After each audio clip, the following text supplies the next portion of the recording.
400 truckloads of earth. That's what disappeared from beneath the Temple Mount in 1999, bulldozed away in the dead of night by authorities who claimed they were simply expanding a parking lot. But what if they were actually covering something up? What if the greatest treasure hunt in human history had already found its prize? The morning mist clings to the Seine River as dawn breaks over Paris. It is March 18th, 1314, and the smell of smoke and death already hangs in the air. On a small island in the river, kindling crackles as flames begin to lick at the feet of an old man bound to a wooden stake. His name is Jacques de Molay, and he is about to become the most famous martyr in medieval history. But as the fire climbs higher, de Molay does something unexpected. Instead of screaming for mercy or confessing to crimes he has spent 7 years denying, he raises his voice above the roar of the flames and shouts a curse that will echo through the centuries. I call upon you, Philip, King of France, and you, Clement, Pope of Rome, to answer before God within 1 year for the crimes done to me and my brothers. The crowd falls silent. Even the executioners pause. Because everyone present knows that Jacques de Molay is not just any condemned heretic. He is the last Grand Master of the Knights Templar, the most powerful military and financial organization the medieval world has ever known. And the treasure they supposedly guard has vanished without a trace. Within 12 months, both King Philip IV and Pope Clement V would be dead, just as de Molay predicted. But their deaths would be only the beginning of a mystery that continues to baffle historians, archaeologists, and treasure hunters to this day. What happened to the legendary wealth of the Knights Templar? Did they really discover ancient secrets beneath Solomon's Temple in Jerusalem? And why, more than 700 years later, are governments still afraid of what those medieval warrior monks might have found? The answers lie buried in forgotten tunnels beneath the holiest site on earth, scattered across the ocean in places that medieval maps never showed, and hidden in plain sight in the stone carvings of ancient churches. But to understand the mystery, we must first understand the men who created it. Our story begins not with treasure, but with 9 knights who arrived in Jerusalem in the year 1119, with nothing but their horses, their swords, and a mission that would change the world forever. As 9 armed horsemen make their way toward the Temple Mount, it is a scorching day in the summer of 1119, and the Crusader kingdom of Jerusalem is barely 20 years old. The city still bears the scars of its violent conquest, with Christian, Muslim, and Jewish blood, having soaked into stones that have witnessed the rise and fall of empires for 3,000 years. Leading this small band of knights is a man named Hugh de Payens, a minor nobleman from the Champagne region of France. By any measure, he and his companions are an unremarkable group. They have no great wealth, no powerful connections, and no apparent qualifications for the task they claim to have undertaken. Yet within days of their arrival, they will be granted an audience with Baldwin II, the King of Jerusalem himself. Hugh de Payens stands before the king in the royal palace, his weathered face grave with purpose. The summer heat is oppressive, but he keeps his chainmail on a reminder of the dangerous world they all inhabit. Around him, the opulent decorations of the palace seem almost obscene in their luxury, compared to the poverty and violence that define life in the Holy Land. Your Majesty, Hugh begins his voice, carrying the authority of a man accustomed to command. We have come to offer our services in the protection of pilgrims traveling to the holy sites. The roads are treacherous, and Christian travelers face constant danger from bandits and Saracen raiders. King Baldwin studies these 9 men carefully. He is a shrewd ruler who has survived in this hostile land through a combination of military skill and political cunning. Something about this small group intrigues him, though he cannot yet put his finger on what it is.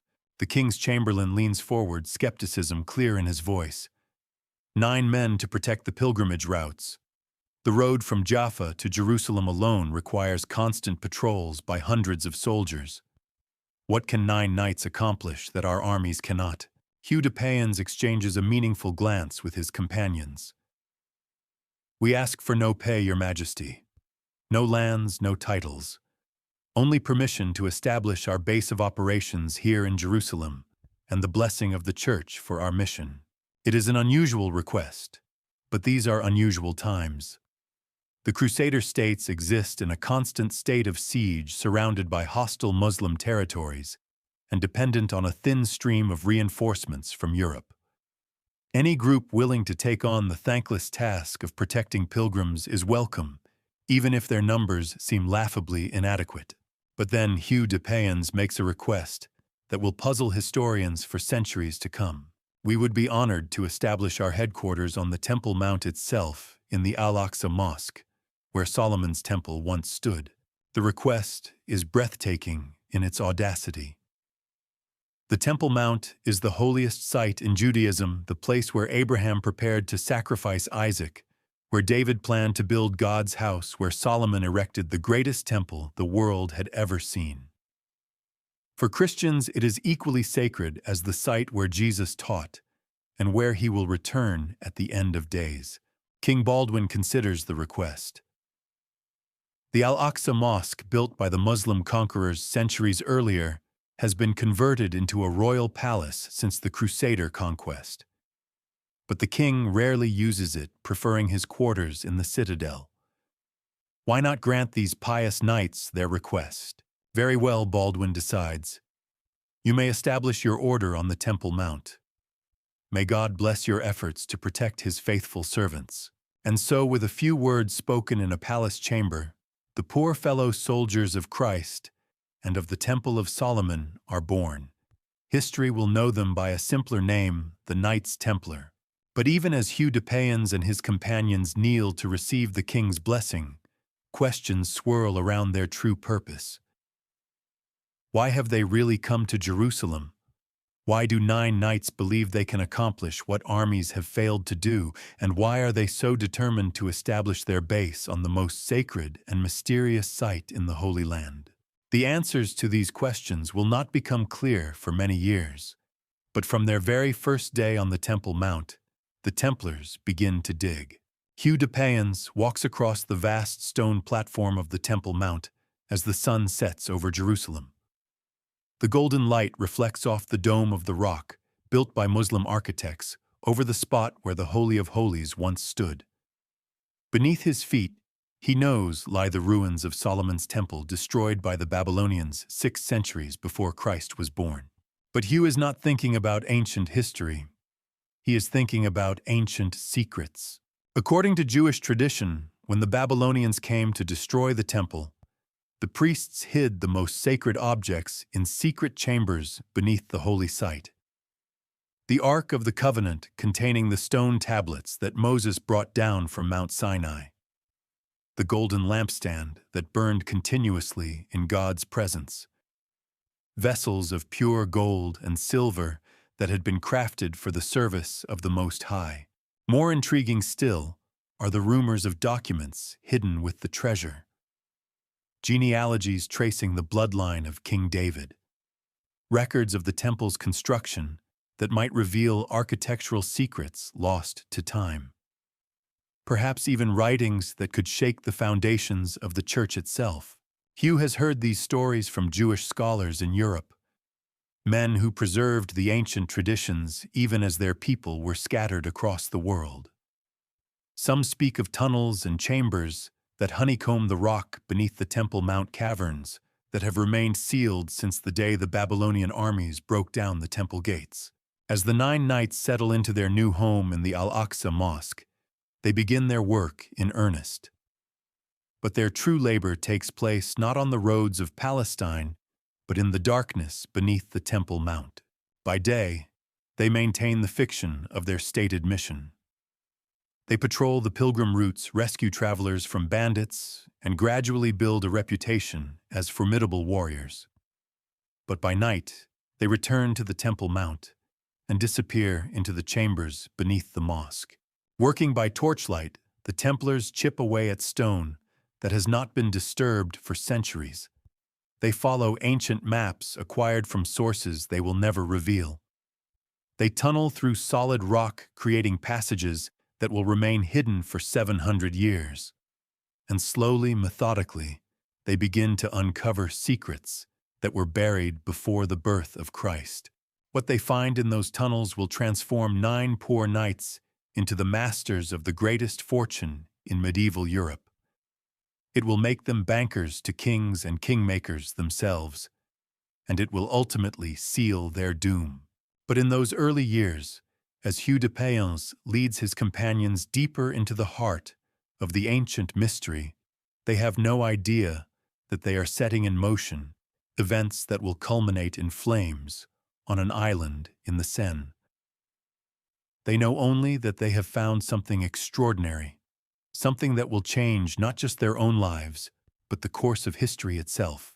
The work continues night after night, year after year. And as the Templars dig deeper into the secrets of the Temple Mount, their influence begins to spread across the known world like ripples from a stone dropped into still water. By 1129, just 10 years after their arrival in Jerusalem, the 9 poor knights have become something unprecedented in medieval society, an international religious military order with the backing of the Pope himself. At the Council of Troyes, the Church formally recognizes the Knights Templar and grants them privileges that no other organization has ever enjoyed. They answer to no earthly authority except the Pope. They can cross any border, ignore any law, defy any king. They are exempt from taxation and tithes. They can build their own churches, bury their own dead, and conduct their own religious services according to their own secret rituals. Most remarkably of all, they are granted permission to lend money at interest, a practice forbidden to Christians, but essential for the complex financial operations they are beginning to establish across Europe and the Holy Land. How did 9 poor knights achieve such extraordinary power and influence in just 10 years? The official answer is that their reputation for protecting pilgrims has grown so great that princes and prelates across Europe are eager to support their holy mission. But those who know the Templars best suspect a different explanation. Whatever they found beneath the Temple Mount, it was valuable enough to purchase the loyalty of the most powerful institution in medieval Europe. As Hugh de Payens ages from a young knight into a grizzled veteran, he watches his small band of brothers grow into an army that spans continents. Templar castles rise from the deserts of Palestine to the moors of Scotland. Their fleet of ships controls trade routes across the Mediterranean. Their banks hold the deposits of everyone from humble merchants to the King of France himself. And through it all, the excavations beneath the Temple Mount continue in secret, guided by knowledge that seems to come from sources lost to ordinary scholarship. But Hugh de Payens will not live to see the final consequences of what he set in motion. He dies in 1136, taking his secrets with him to the grave. By then, however, the foundation has been laid for what will become the most enduring mystery in Western civilization. The 9 poor knights who arrived in Jerusalem with nothing but their faith and their swords have become the guardians of a treasure that will outlive empires. And somewhere in the darkness beneath the holiest site on earth, that treasure still waits to be found.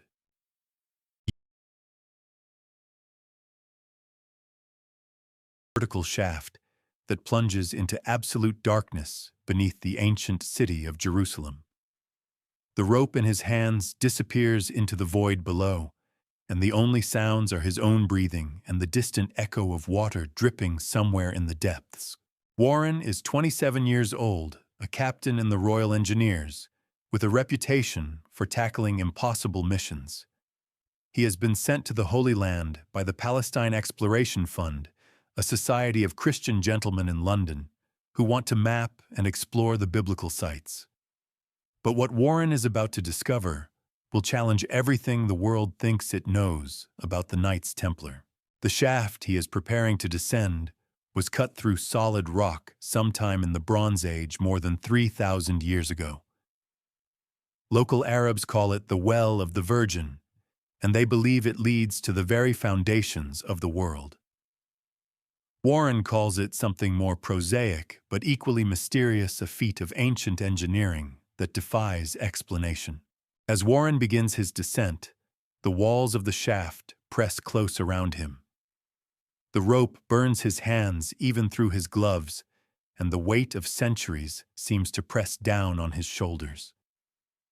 13 meters below, he can hear water moving in the darkness, fed by the Gihon spring that has sustained Jerusalem since the dawn of civilization.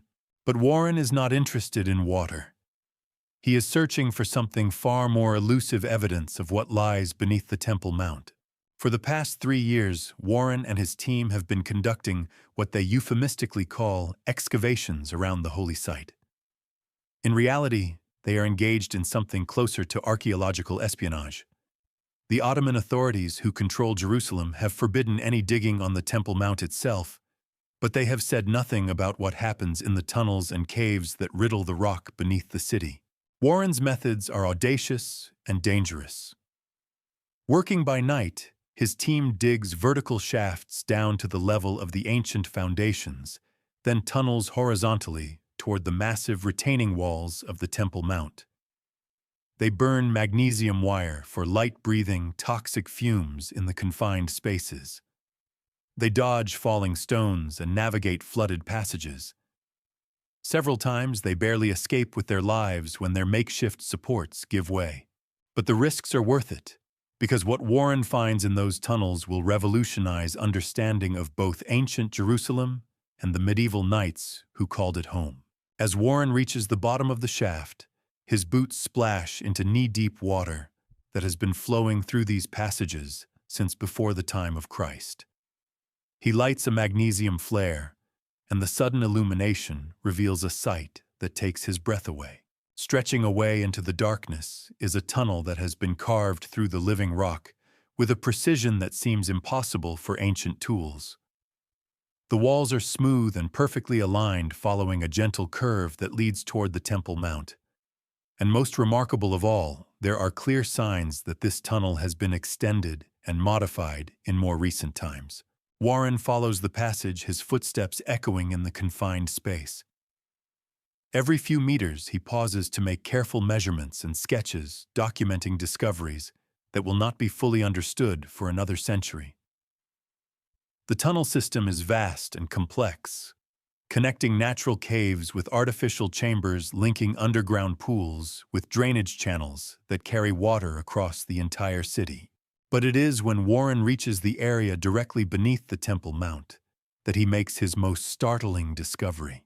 Here, the ancient Jewish engineers who built these tunnels encountered something unexpected: earlier excavations that show clear evidence of medieval construction techniques. Stone blocks that were moved with iron tools, mortar that contains lime in proportions unknown to ancient builders. And most intriguing of all, channels that seem designed not for water, but for the systematic removal of earth and debris. Warren realizes that he is looking at evidence of a massive underground excavation project conducted sometime during the Crusader period. Someone centuries after the destruction of the temple had returned to these tunnels and expanded them on a scale that must have required years of secret labor. The implications are staggering. If medieval excavators had access to these tunnels, they could have reached areas beneath the Temple Mount that had been sealed since ancient times. They could have discovered chambers and repositories that were hidden when the Babylonians destroyed Solomon's temple. Warren documents his findings with the meticulous care of a trained engineer, but he is careful to keep his most explosive discoveries out of his official reports. The Ottoman authorities are already suspicious of European archaeological activities, and any suggestion that treasure hunters have been digging beneath Islam's third holiest site would create an international incident. Instead, Warren codes his most sensitive discoveries in private letters to his sponsors in London. He develops a system of symbols and references that will allow future researchers to decode his findings while maintaining the fiction that his work is purely scholarly. But Warren's excavations do not go unnoticed. Local residents begin to report strange noises coming from beneath the Temple Mount, the sound of hammering and digging that echoes through the ancient cisterns. Jewish scholars who have preserved oral traditions about hidden chambers start asking uncomfortable questions about what the British engineer is really looking for. Most ominously, Warren begins to encounter evidence that he is not the first modern explorer to search these tunnels. In a chamber that should have been sealed for centuries, he finds the remains of torches that burned sometime in the not-too-distant past. On a wall that has been freshly broken through, someone has carved symbols that Warren recognizes as medieval Templar markings. The realization hits Warren like a physical blow. The Knights Templar were here. In these very tunnels, 700 years ago, the warrior monks conducted their own secret excavations. And if the evidence Warren is finding is accurate, their search was systematic, thorough, and ultimately successful. Warren spends 3 more years mapping the underground labyrinth, following passages that lead him ever deeper into the mystery of what the Templars found. He discovers chambers that contain ancient pottery shards mixed with medieval arrowheads. He finds tunnels that connect the Temple Mount to sites across the city, creating a network that would have allowed the Templars to move unseen through the holiest places in Jerusalem. Most remarkable of all, he uncovers evidence of a sophisticated drainage system that the Templars appear to have used to remove vast quantities of earth and debris from their excavations. The system connects to natural watercourses that flow beneath the city, allowing material to be washed away without leaving any trace on the surface. But Warren's most significant discovery comes not from what he finds, but from what he doesn't find.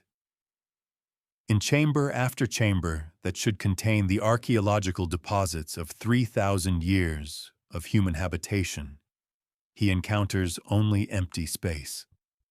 It is as if someone had systematically removed every artifact, every treasure, every trace of the temple's ancient glory.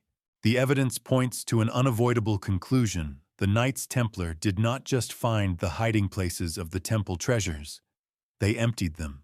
In 1870, Warren's health finally breaks under the strain of working in the toxic environment beneath Jerusalem. He returns to England, where he will go on to a distinguished military career that will ultimately make him Commissioner of Police during the Jack the Ripper murders. But he will never forget what he discovered in the tunnels beneath the Temple Mount. Warren's maps and measurements become the foundation for all future archaeological work in Jerusalem. His discoveries about the ancient water systems revolutionize understanding of how the city survived countless sieges. And his coded references to medieval excavations provide the first scientific evidence that the Knights Templar were engaged in a treasure hunt that dwarfed anything previously imagined. But Warren takes his most important secrets with him to the grave. In his private diary, found only after his death, he writes, "What we discovered beneath the sacred mount would shake the foundations of 3 faiths. Some knowledge is too dangerous for the world to bear." The tunnels that Warren mapped remain largely unexplored to this day. Political and religious sensitivities make any serious archaeological investigation of the Temple Mount impossible. But occasionally, modern technology provides glimpses of what lies hidden in the darkness below. In 2019, archaeologists using advanced LiDAR scanning technology discovered a vast network of chambers beneath the Israeli city of Acre site of the Templars' final stronghold in the Holy Land. The 800-year-old tunnels connect the harbor to a massive underground complex that researchers are calling treasure vaults.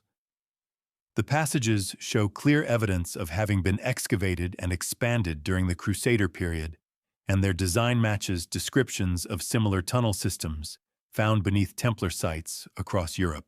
The Acre discovery provides the first physical evidence that the Templars possessed both the technical capability and the organizational resources to conduct massive underground excavations. If they could honeycomb an entire city with secret tunnels, what might they have accomplished during their decades of unrestricted access to the Temple Mount? But the most intriguing aspect of the Acre tunnels is not their size or sophistication, but their emptiness. Like the chambers that Warren found beneath Jerusalem, these passages show clear signs of having been systematically cleared of everything they once contained. Whatever the Templars found in their excavations, they took it with them when they left the Holy Land. And that treasure, along with the secrets it represents, remains hidden somewhere in the world today. The question that has haunted researchers for more than a century is simple: if the Templars really did discover the lost treasures of Solomon's temple, what did they do with them? The answer may lie not in the tunnels beneath Jerusalem, but in the dramatic events that unfolded 700 years ago, when the most powerful men in Europe decided that the Knights Templar had become too dangerous to survive. The Great Hall of the Papal Palace in Poitiers falls the spring of 1307, and the most powerful military order in Christendom is about to make a request that will seal its doom. De Molay is 64 years old, a veteran of countless battles in the Holy Land, and a master of the complex political games that define medieval Europe. His weathered face bears the scars of a lifetime spent fighting for the faith, and his eyes hold the confidence of a man who has never known defeat. But today, for the first time in his long career, Jacques de Molay is afraid. The fear is not for himself, but for the secrets his order has guarded for nearly 2 centuries. Secrets that could topple thrones and shake the very foundations of the Church. Secrets that certain powerful men would kill to possess, and others would kill to destroy. Your Holiness de Molay, begins his voice carrying the authority of a man accustomed to being obeyed by kings. Dark rumors have begun to circulate about my order. Accusations of heresy, of corruption, of practices that mock the very foundations of our faith. I come before you today to request a formal investigation that will clear the Templars of these lies once and for all. Pope Clement V shifts uncomfortably on his throne.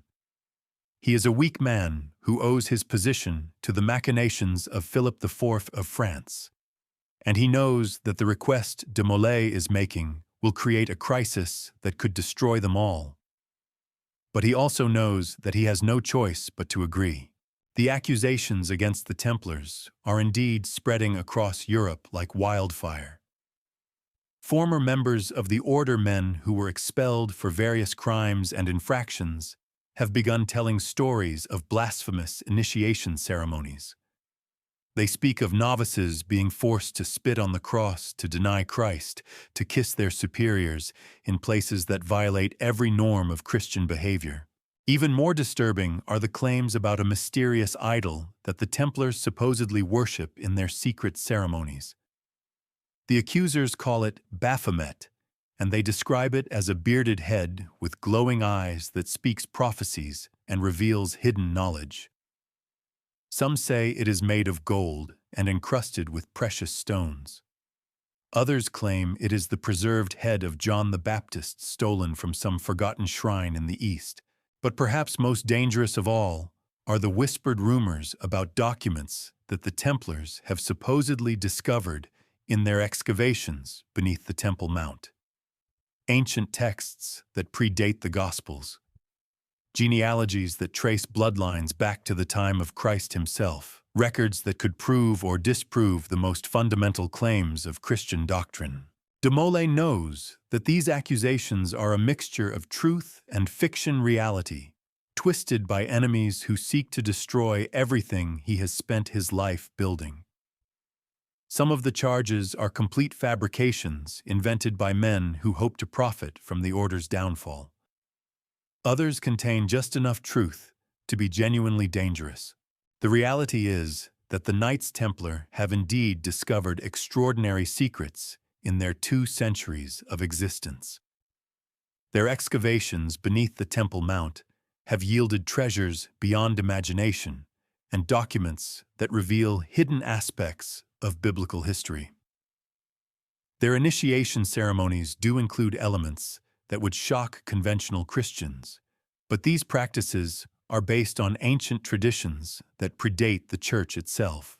Most dangerously of all, the Templars have developed their own interpretation of Christian doctrine, one that incorporates knowledge gleaned from Jewish mystical traditions, Islamic scholarship, and texts that were hidden away when the biblical canon was first established.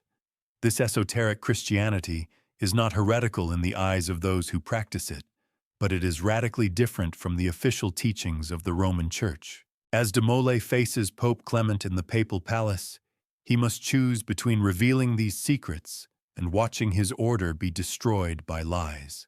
It is a choice that will haunt him for the rest of his life. Your Holiness, de Molay continues, I am prepared to submit myself and my order to any investigation you deem appropriate.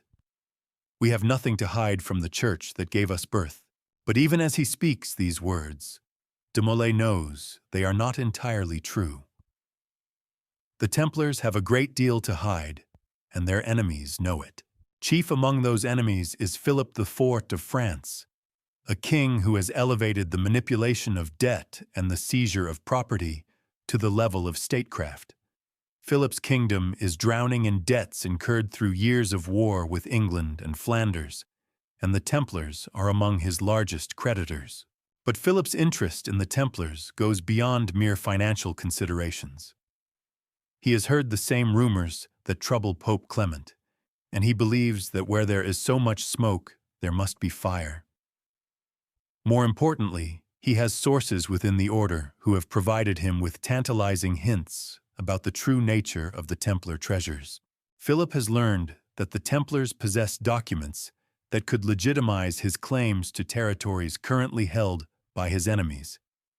He has heard rumors of genealogical records that could prove his family's descent from Charlemagne, and perhaps even from the royal house of David. Most intriguingly of all, his spies have reported the existence of ancient maps that show the location of lands beyond the known world continents that could be claimed for France if they truly exist. The French king's plan is elegant in its simplicity. He will use the heresy accusations to justify seizing the Templars and their property. Under interrogation, they will reveal the location of their hidden treasures. Those treasures will solve his financial problems and provide him with the political leverage he needs to dominate Europe. The only flaw in Philip's plan is that he has underestimated both the loyalty of the Templars to their secrets and their ability to anticipate his moves. As summer turns to autumn in 1307, de Molay and his closest advisors begin to sense that their time is running out. Reports reach them of strange activities around Templar properties in France. Royal agents are asking questions about the order's finances and conducting discreet surveys of their castles and preceptories. Most ominously, several Templars who were traveling through French territory have simply disappeared. De Molay calls a secret meeting of the order's senior leadership at the Temple in Paris, the massive complex that serves as the Templars' headquarters in France. The men who gather in the chapter house represent nearly 2 centuries of accumulated wisdom and experience. They are the guardians of secrets that have been passed down from the original 9 knights who first set foot on the Temple Mount. Grand Commander Hugues de Perraud, the man responsible for managing the Order's vast financial empire, speaks first. His voice is grim as he reports on the suspicious activities of French royal agents. They are not just asking about our finances, de Perraud explains. They want to know about our archives, our maps, our most ancient documents. Yesterday, a royal clerk tried to bribe one of our scribes for access to the vault beneath this very building. Geoffrey de Charny, the Order's preceptor of Normandy, nods in agreement. It is the same throughout France. They are preparing for something, and soon. De Molay listens to these reports with growing concern.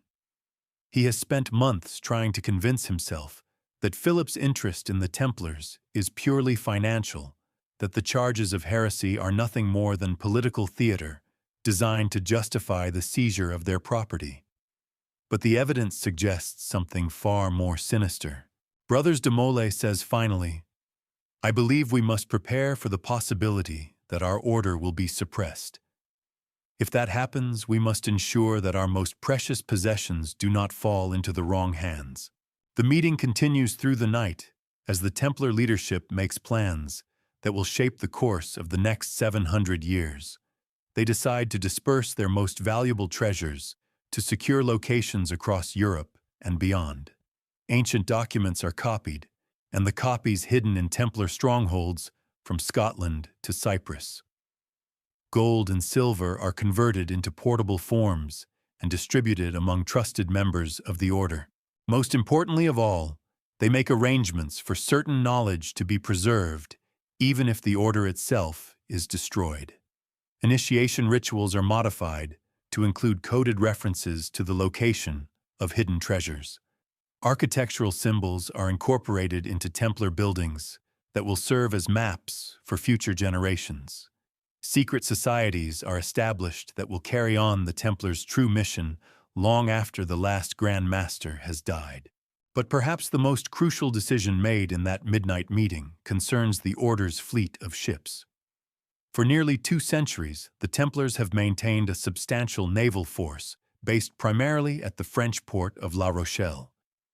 These ships have carried Templar knights to the Holy Land, transported treasure back to Europe, and maintained the complex trade networks that fund the Order's operations. Now those ships will serve a different purpose. As the Templars sense the net closing around them, they begin loading their most precious possessions onto vessels that will carry them far from the reach of kings and popes. The question that will haunt historians for centuries is simple: where did those ships go? When the arrests begin, the Templar fleet simply vanishes from the historical record. No port records document their arrival. No customs officials record their cargo. It is as if they sailed into legend itself. On the morning of October 12, 1307, Jacques de Molay participates in what will be his final public ceremony as Grand Master of the Knights Templar. He serves as a pallbearer at the funeral of Catherine of Courtenay, sister-in-law to King Philip IV. The irony is lost on no one. The man who will soon order de Molay's arrest watches with apparent sympathy as the Templar Grand Master helps carry his relative to her grave. That evening, de Molay returns to the temple in Paris, unaware that royal agents are already moving into position around Templar properties across France. In a few hours, the medieval world's most powerful military order will cease to exist. But the treasures they have spent 2 centuries accumulating and the secrets they have died to protect will begin a journey that continues to this day. As de Molay kneels for his final prayers in the temple church, he does not know that he will spend the next 7 years in a dungeon tortured until he confesses to crimes he did not commit, then burned alive when he retracts those confessions. He does not know that within a generation the Knights Templar will be remembered only in legend and whispered stories. But he does know that somewhere in the darkness beyond the reach of kings and popes, the true treasure of the Templars has found sanctuary. And he knows that someday, when the world is ready for the truth, that treasure will be found again. The question is not whether the Templar treasure exists. The question is whether humanity is prepared for what it will reveal about the foundations of everything we believe to be true. The cathedral bells of Notre Dame are striking 5 in the morning when the first hammering begins. Across Paris and walls that have never before echoed with the sound of royal authority invading sacred space.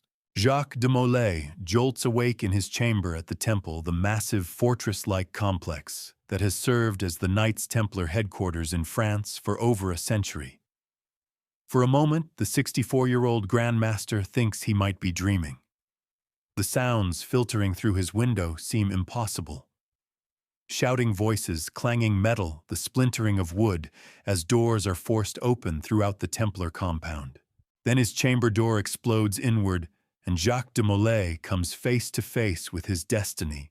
By order of His Majesty, Philip IV, King of France, declares the captain of the royal guard, his sword drawn and pointed at the Grand Master's chest. You are under arrest for heresy, blasphemy, and crimes against God and crown. De Molay rises slowly from his bed, his mind racing to comprehend what is happening. Around him, he can hear similar scenes being played out throughout the temple complex. Doors crashing open, knights being dragged from their chambers, the sound of sacred objects being overturned and scattered as royal agents search for evidence of the crimes they have already decided the Templars have committed. On what authority de Molay demands, though he already knows the answer. There is only one man in France with the power to order such a massive operation, and that man has been planning this moment for months. The captain produces a sealed document bearing the royal arms. These are the charges as sworn to by credible witnesses and confirmed by His Holiness Pope Clement V. But de Molay knows that Pope Clement has done no such thing. The weak pontiff may have been pressured into allowing this investigation, but he would never have authorized mass arrests without a proper trial. This is Philip's work, and Philip's alone. As armored guards surround him, de Molay catches sight of what the royal agents are removing from the temple treasury. Carts are being loaded with golden chalices, silver candlesticks, precious manuscripts, and coffers that once contained the order's vast liquid wealth. But the Grand Master notices something that the looters have not. The carts are far too few for the treasures that should be here. The temple's main vault, where the order kept its most precious possessions, appears to be almost empty. The secret chambers that de Molay knows contain the real treasures of the Templars show no signs of having been discovered. Whoever planned the evacuation of the temple's true wealth did their work well. As de Molay is led away in chains, he permits himself a grim smile. Philip may have captured the Knights Templar, but he has not captured what the Knights Templar truly possessed. Across France, the scene at the temple in Paris is being repeated at every Templar property. The coordination required for such an operation is staggering. Royal agents must have been positioning themselves for weeks, waiting for the signal that would allow them to strike simultaneously at dawn on Friday, October 13, 1307. At the Templar commandery in Troyes, home to some of the order's most ancient documents, Brother Geoffrey de Gonneville awakens to find royal clerks already cataloging the contents of the library. But the most valuable manuscripts, the ones that contain the true history of the order's discoveries in the Holy Land, are nowhere to be found. Somehow, word of the impending arrests has reached the Templars in time for them to remove their most dangerous secrets. In the port city of La Rochelle, the situation is even more mysterious. Royal agents arrive at the harbor to find that the entire Templar fleet has vanished during the night. 18 galleys that were moored in the harbor just days earlier have simply disappeared along with their crews and whatever cargo they may have been carrying. Harbor Master Jean de Villiers, when questioned under oath, can only say that the ships departed before dawn with no explanation and no declaration of their intended destination. He insists that he has no idea where they have gone, but his nervousness suggests that he knows far more than he is willing to admit under interrogation. The mystery of the vanishing fleet will haunt investigators for years to come. How does an entire naval force disappear without leaving any trace? Where could 18 large ships go that would be beyond the reach of the French crown, and most importantly, what were they carrying when they sailed into the darkness? But Philip IV has no time to ponder these questions. He is too busy savoring his apparent triumph over the most powerful rival to royal authority in medieval Europe, Philip the Fair. As history knows him, is a king who has elevated the art of political manipulation to unprecedented heights. Tall, handsome, and possessed of an iron will disguised by elegant manners, he has spent his reign systematically destroying anyone who dared to challenge his authority. The Pope himself has been forced to move his court from Rome to Avignon, where Philip can keep a close eye on church activities. The Jews of France have been expelled and their property confiscated. The Italian bankers who once financed royal activities have been ruined and replaced with institutions more directly under royal control. Now it is the Templars' turn to learn that no organization, however powerful or sacred, can stand against the wrath of the French monarchy. Philip's motivations are complex, but they begin with a simple fact: his kingdom is drowning in debt. Years of warfare against England and Flanders have emptied the royal treasury.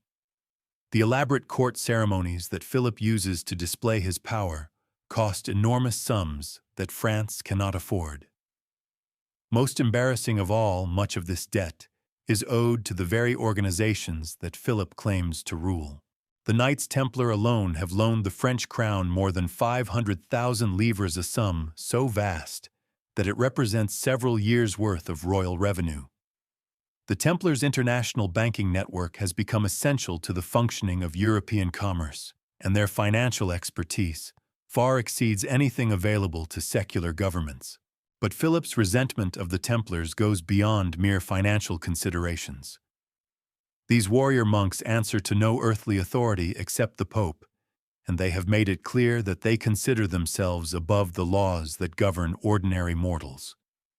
They maintain their own armies, conduct their own diplomacy, and pursue their own agenda regardless of royal policy. Most galling of all, they possess secrets that Philip desperately wants to acquire. His spies have brought him tantalizing reports about documents hidden in Templar archives, maps that show unknown lands, genealogies that could legitimize territorial claims, and treasures that dwarf the wealth of any European kingdom. Philip has convinced himself that if he can break the Templars' resistance, he can solve all of his problems at once. Their wealth will pay his debts. Their secrets will give him the tools he needs to dominate his enemies, and their destruction will serve as a warning to anyone else who might dare to challenge royal authority. The charges that Philip has assembled against the Templars are a masterpiece of medieval propaganda. They combine genuine religious concerns with calculated political slanders, creating a narrative that will justify any action the king chooses to take. The first accusation is that Templar initiation ceremonies require new members to deny Christ and spit upon the cross. This charge is particularly effective because it plays upon popular suspicions about the order's secretive nature. If the Templars' rituals are truly innocent, Philip's agents ask, why are they conducted in such secrecy? The second major charge involves allegations of homosexual activity among the Templars. In an age when such behavior is considered both sinful and treasonous, these accusations are guaranteed to shock and disgust the general population. The fact that the Templars live in all-male communities and take vows of celibacy makes the charges seem plausible to those who want to believe them. Perhaps most sensational of all is the accusation that the Templars worship a demonic idol called Baphomet. Witnesses describe this object as a bearded head with glowing eyes that speaks prophecies and reveals hidden knowledge. Some say it is made of gold and precious stones. Others claim it is the mummified head of an ancient sage or prophet. The Baphomet accusations are particularly clever because they contain just enough truth to be dangerous. The Templars do indeed possess ancient artifacts that they regard as sacred objects recovered from their excavations beneath the Temple Mount. Some of these artifacts bear carved faces or heads, and they are indeed consulted during certain ceremonies. But the demonic interpretations placed on these practices are distortions designed to create maximum shock and outrage. Most dangerous of all are the whispered accusations about forbidden knowledge. Philip's agents spread rumors that the Templars have discovered documents that contradict the teachings of the church genealogies, that trace bloodlines back to biblical times, and maps that show the true location of paradise itself. These charges are dangerous precisely because they are partially true. The Templars have indeed discovered extraordinary documents in their excavations, and some of these texts do challenge conventional understanding of Christian history. But the Order has guarded these secrets, carefully sharing them only with the most trusted members and using them to guide their own spiritual development rather than to attack the Church. As the arrested Templars are transported to prisons across France, they begin to understand the scope of the trap that has been set for them. This is not a simple investigation into allegations of misconduct. This is a coordinated campaign of destruction designed to eliminate the Order entirely and seize everything it possesses. The prisoners are separated from one another to prevent them from coordinating their responses to interrogation. They are held in conditions designed to break their spirits: dark cells, inadequate food, constant uncertainty about their fate. Most ominously, they are told that their only hope of avoiding execution lies in confessing to the charges against them. But the Templars have been trained for warfare, and they understand that this is simply another kind of battle. The techniques that Philip's interrogators use torture of the body, but the Order has spent 2 centuries preparing its members for tests of the spirit.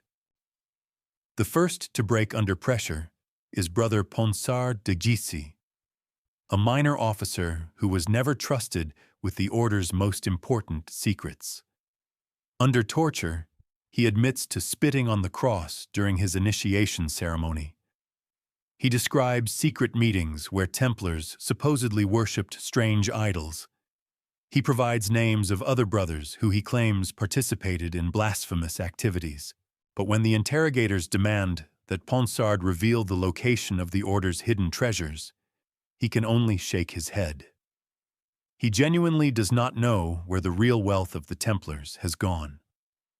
Like most members of the Order, he was trusted only with the public face of Templar activities, not with the ancient secrets that lie at the heart of their power.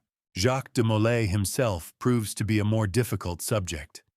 For weeks he refuses to confess to anything, insisting that the charges against his Order are fabrications designed to justify theft and murder. He demands to be taken before Pope Clement so that he can present evidence of his innocence. But on October 24, 1307, just 11 days after his arrest, something breaks inside the Grand Master. Whether it is the physical agony of torture, the psychological pressure of isolation, or simply the realization that resistance is futile, Jacques de Molay makes a confession that will haunt him for the rest of his life. Yes, he admits some of the charges against the Templars are true. New members are indeed required to deny Christ during their initiation ceremonies. The cross is indeed treated with disrespect in certain rituals. The Order does possess objects that could be interpreted as idols, but even in his moment of greatest weakness, de Molay reveals nothing about the true secrets of his Order. He says nothing about the excavations beneath the Temple Mount. He makes no mention of the ancient documents or the genealogies or the maps that show unknown continents. Most importantly, he gives no hint about where the Templar treasure has gone. De Molay's confession is exactly what Philip needs to justify his actions, but it is also far less than what the king had hoped to obtain. The location of the real Templar wealth remains as mysterious as ever. As winter settles over France, the scope of Philip's victory becomes clear. The Knights Templar, the most powerful military order in Christendom, has been destroyed as an effective organization. Their property has been confiscated. Their members are dead, imprisoned, or scattered to the winds. But the mystery of what they truly possessed has only deepened. Somewhere beyond the reach of kings and popes, the real treasure of the Knights Templar waits to be found.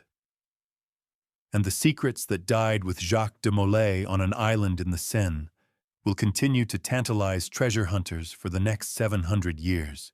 The question that will drive that search is simple: if the Templars were just another medieval religious order, why did the most powerful king in Europe find it necessary to destroy them with such elaborate deception and overwhelming force?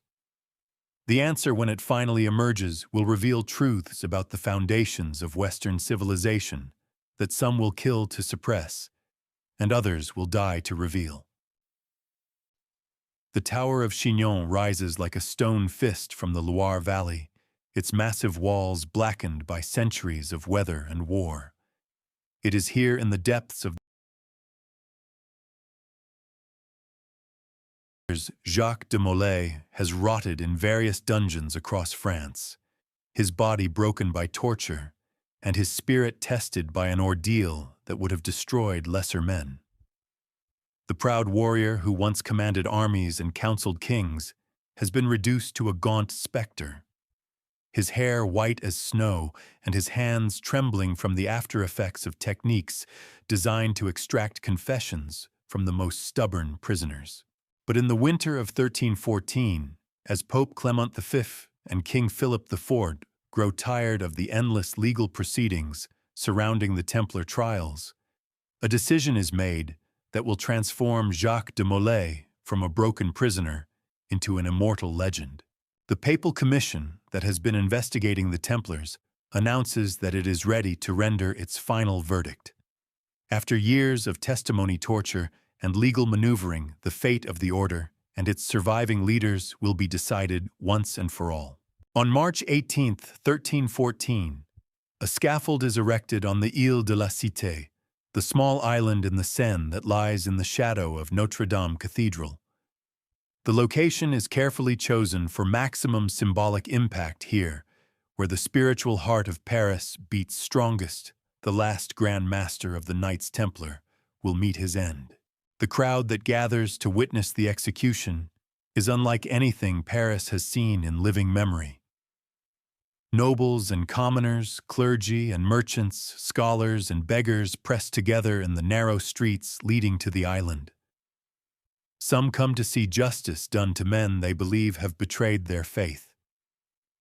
Others come hoping to witness a miracle that might vindicate the accused. Most come simply because they understand that they are about to see the end of an era. As the sun reaches its zenith, Jacques de Molay is led from his cell for the last time. The man who emerges into the daylight bears little resemblance to the proud warrior who was arrested 7 years earlier. His body is bent with age and suffering, his face marked by the unmistakable signs of a man who has endured tortures that few could survive.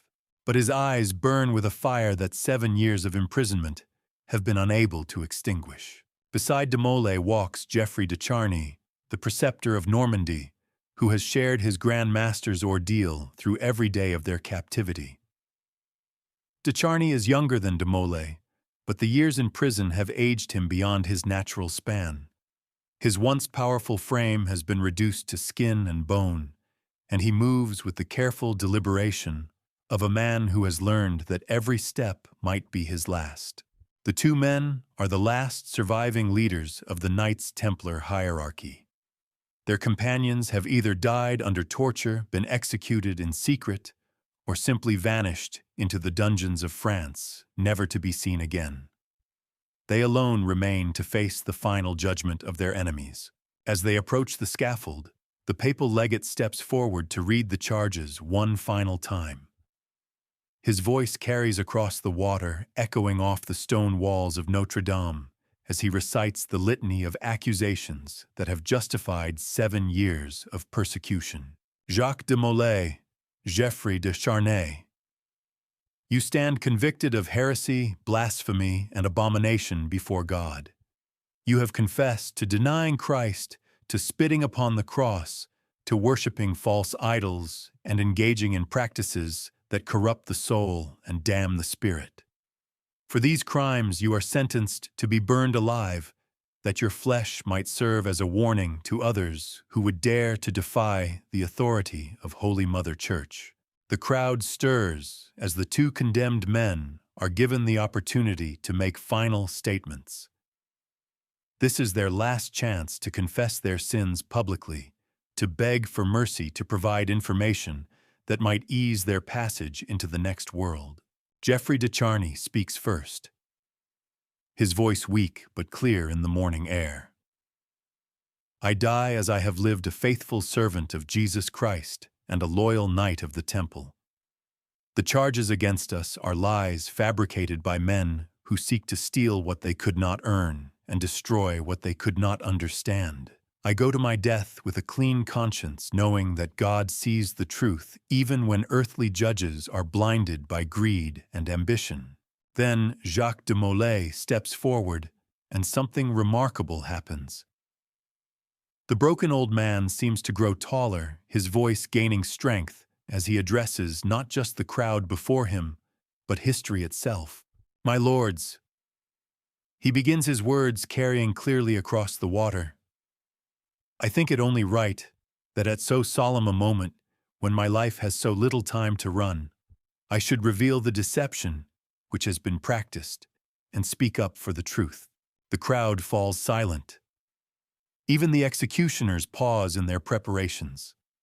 Everyone present senses that they are about to hear something extraordinary.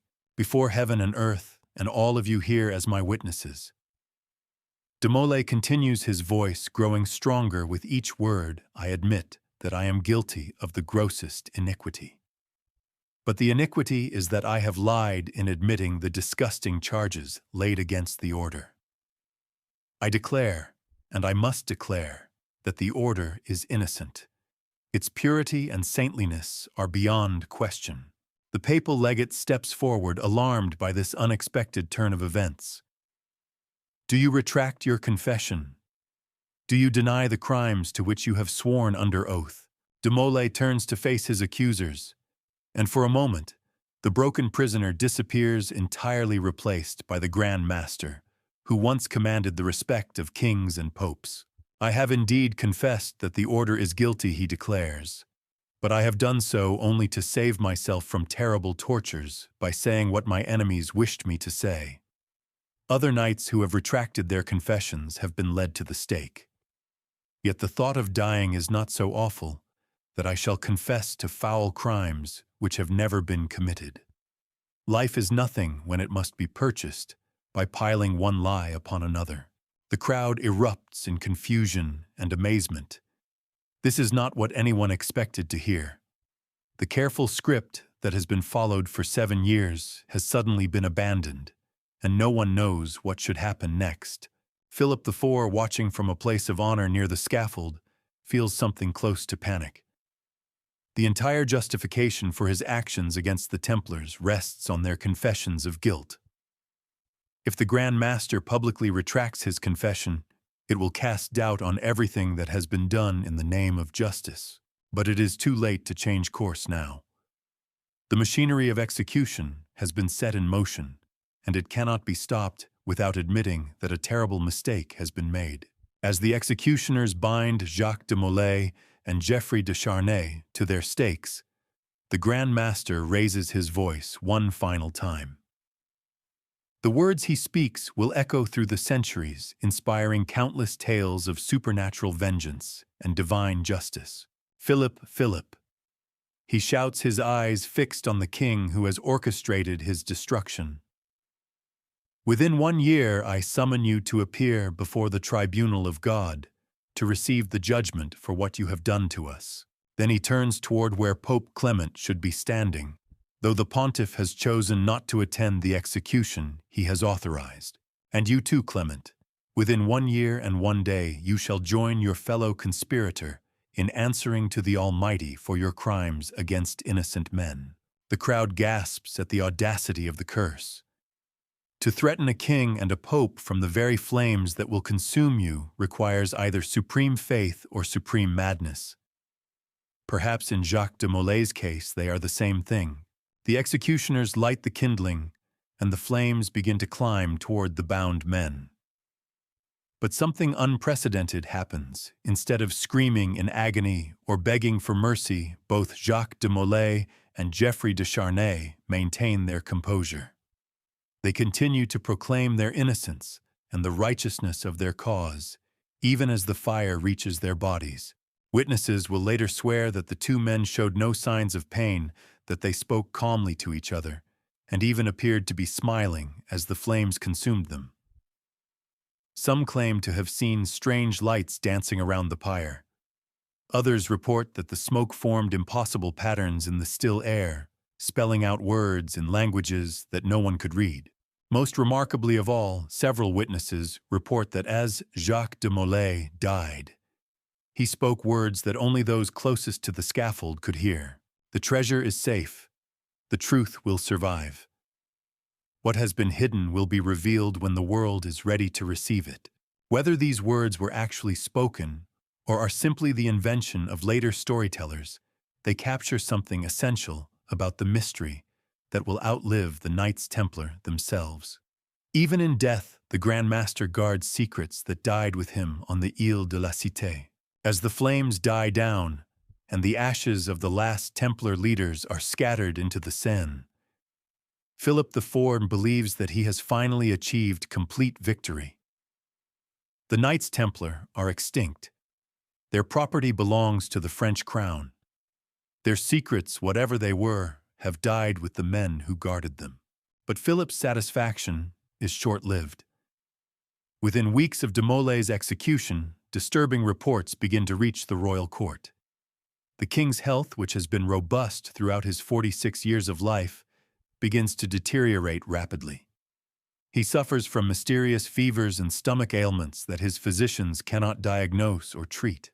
On November 29, 1314, exactly 8 months and 11 days after Jacques de Molay's execution, Philip IV of France dies in agony, his body racked by convulsions that his doctors describe as supernatural in origin. Those who remember the Grand Master's curse speak of divine vengeance, while others whisper about Templar poison administered by surviving members of the order. The death of Pope Clement V follows an even stranger pattern. On April 20, 1314, just 1 month and 2 days after the execution, the Pope dies suddenly while traveling through the French countryside. But his death is only the beginning of the mystery. Clement's body is taken to the church where it is to lie in state before burial. But on the night before the funeral, the church is struck by lightning and burns to the ground. When the ashes are finally searched, the Pope's body has been so completely consumed by the flames that only a few charred bones remain. To medieval minds, this is clear evidence of divine judgment. Lightning that strikes only the church where the Pope's body lies, leaving surrounding buildings untouched, can only be interpreted as a sign from heaven.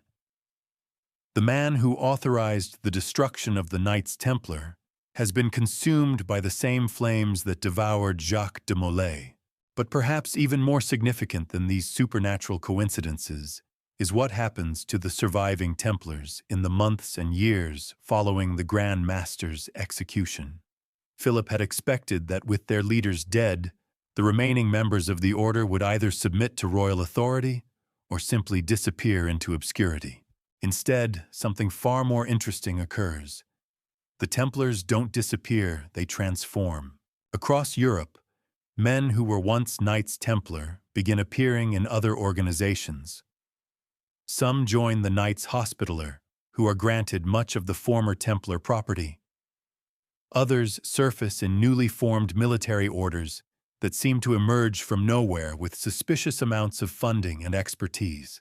Most intriguingly, former Templars begin appearing in craft guilds, particularly those involved in stone masonry and architecture.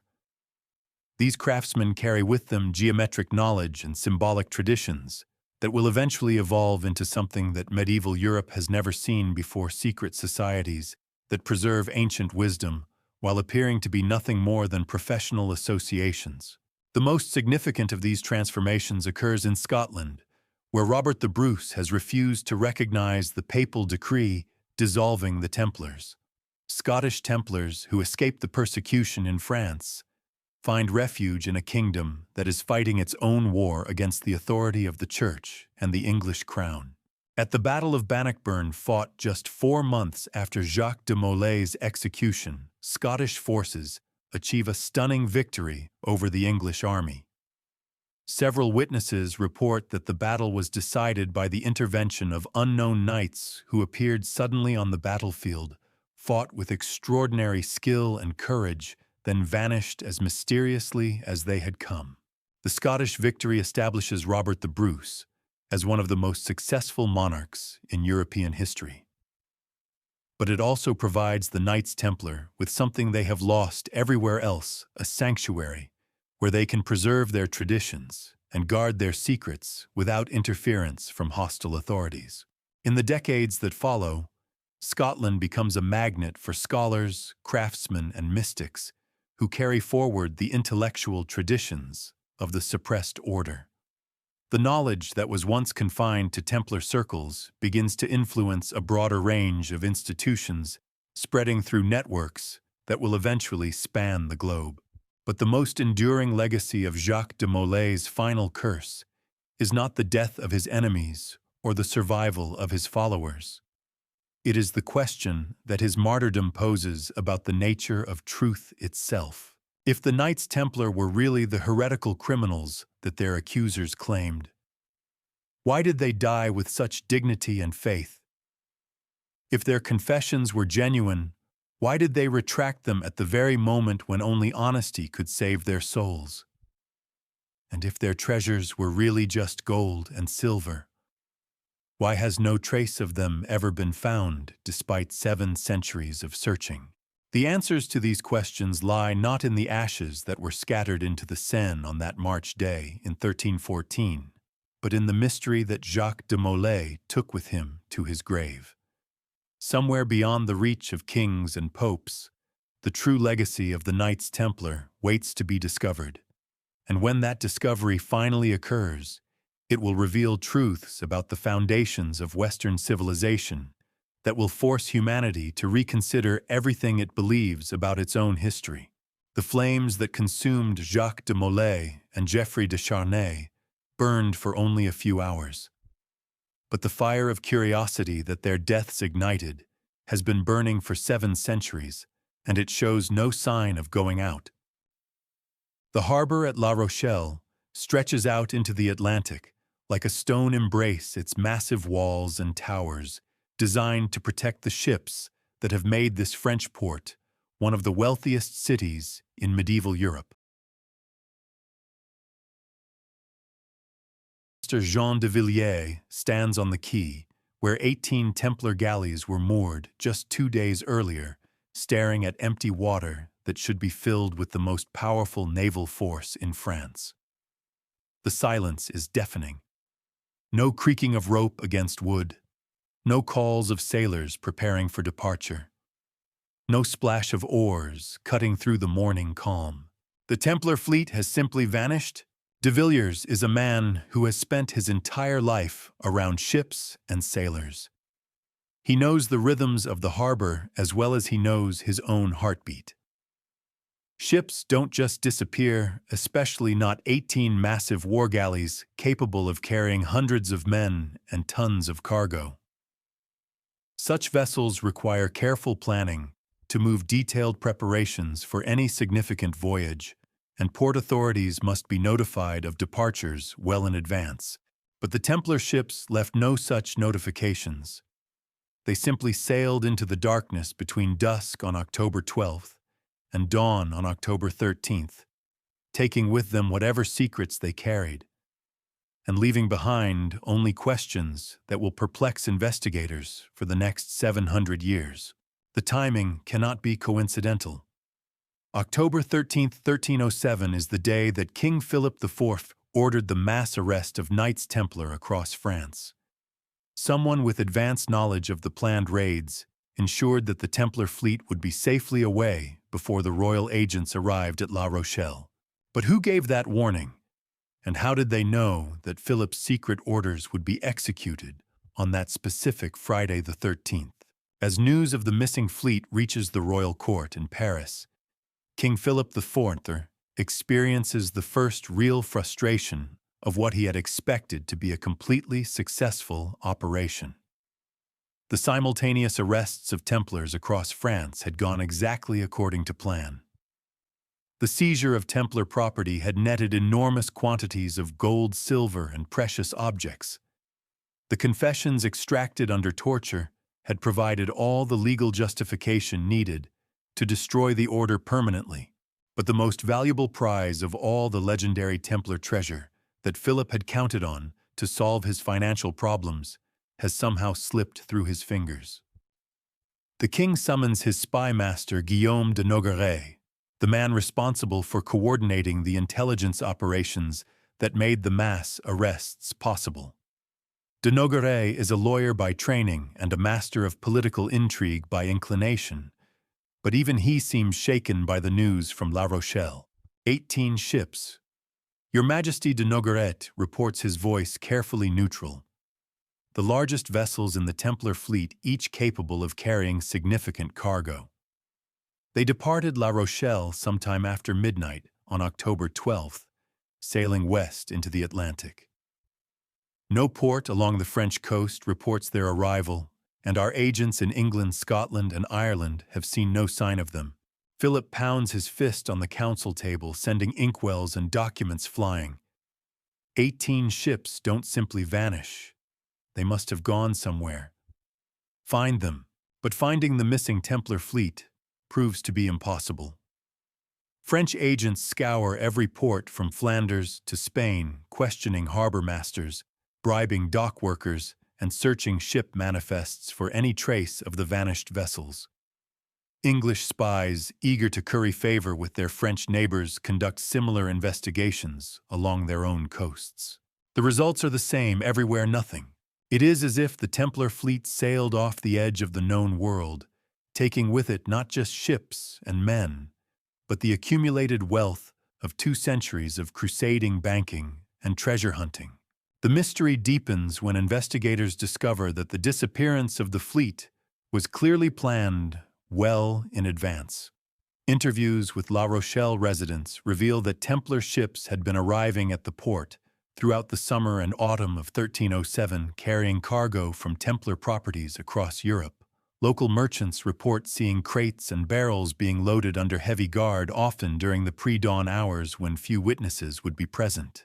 Most intriguingly, several witnesses described seeing items being loaded that seemed far too old and precious to be ordinary Templar property.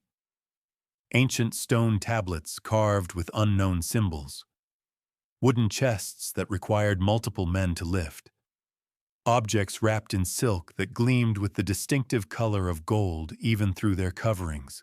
One dock worker, questioned under oath by royal investigators, provides particularly tantalizing testimony about what he observed in the weeks before the fleet's departure. They brought things up from the holds of ships that had come from the east, he reports. Old things, older than anything I've ever seen. Some of the crates had markings on them that looked like Hebrew writing, but different somehow. And there was one box. When they moved it, you could hear things rattling inside like coins or gems, but it was so heavy that 6 men could barely lift it. This testimony suggests that the Templar fleet carried more than just the portable wealth of the order. They were transporting artifacts and documents that had been accumulated over decades of excavation and exploration in the Holy Land, treasures that could not be easily replaced or reproduced. The question that torments King Philip and his agents is simple: where could such a fleet go that would be beyond the reach of European authorities?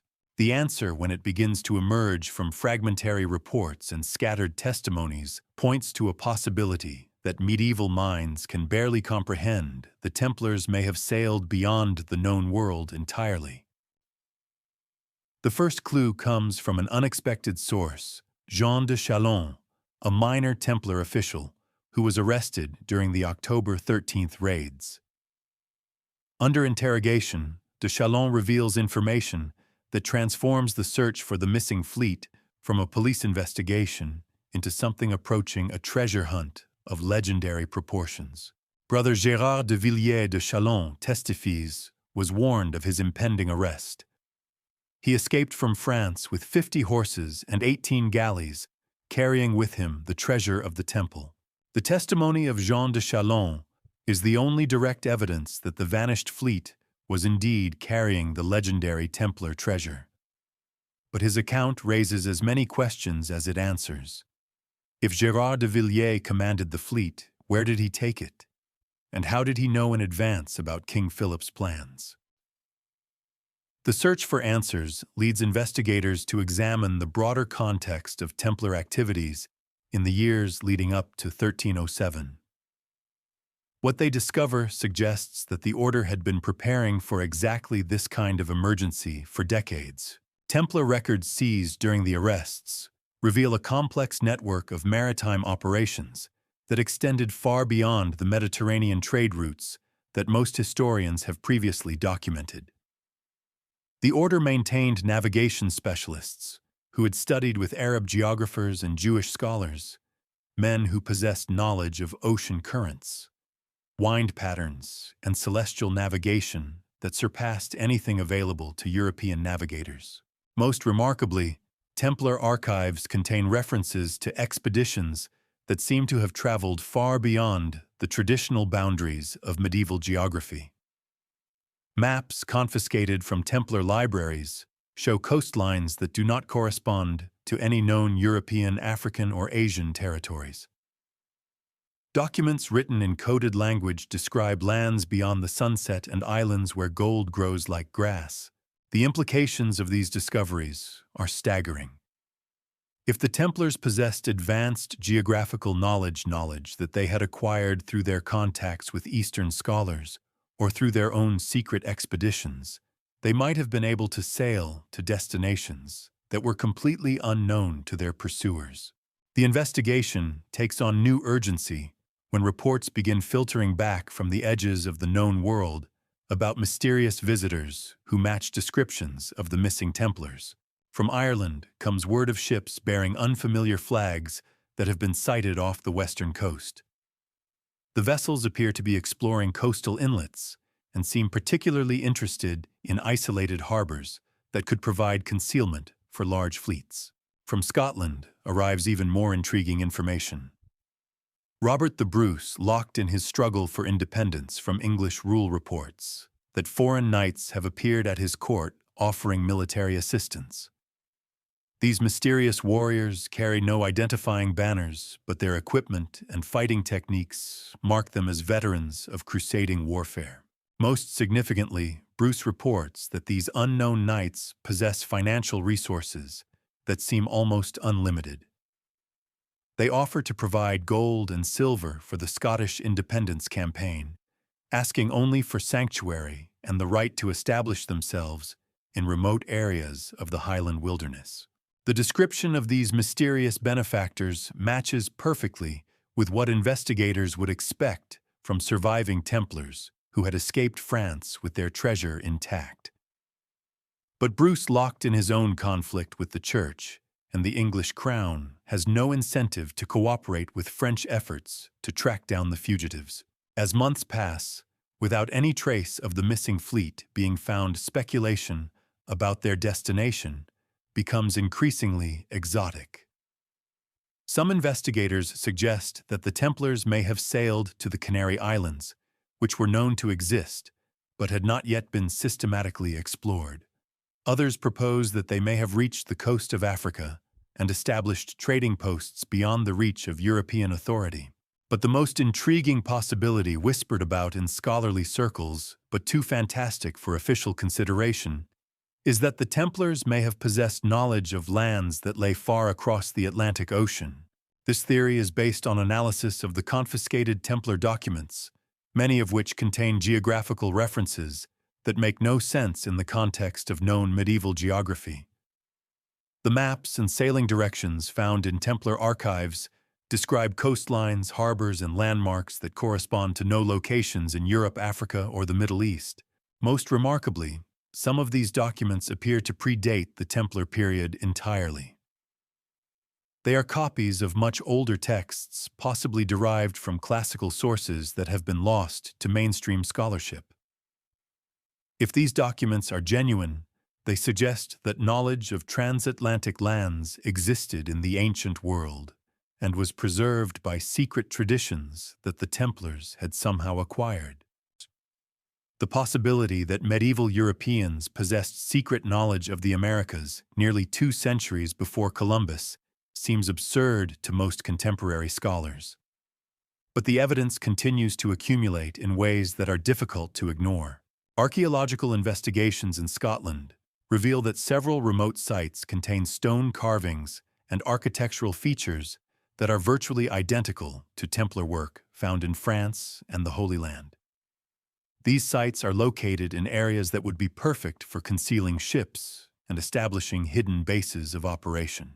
Even more intriguingly, some of these Scottish sites contain symbols and inscriptions that do not match any known European traditions. The carvings include depictions of plants that do not grow in the European climate and animals that are unknown to medieval bestiaries.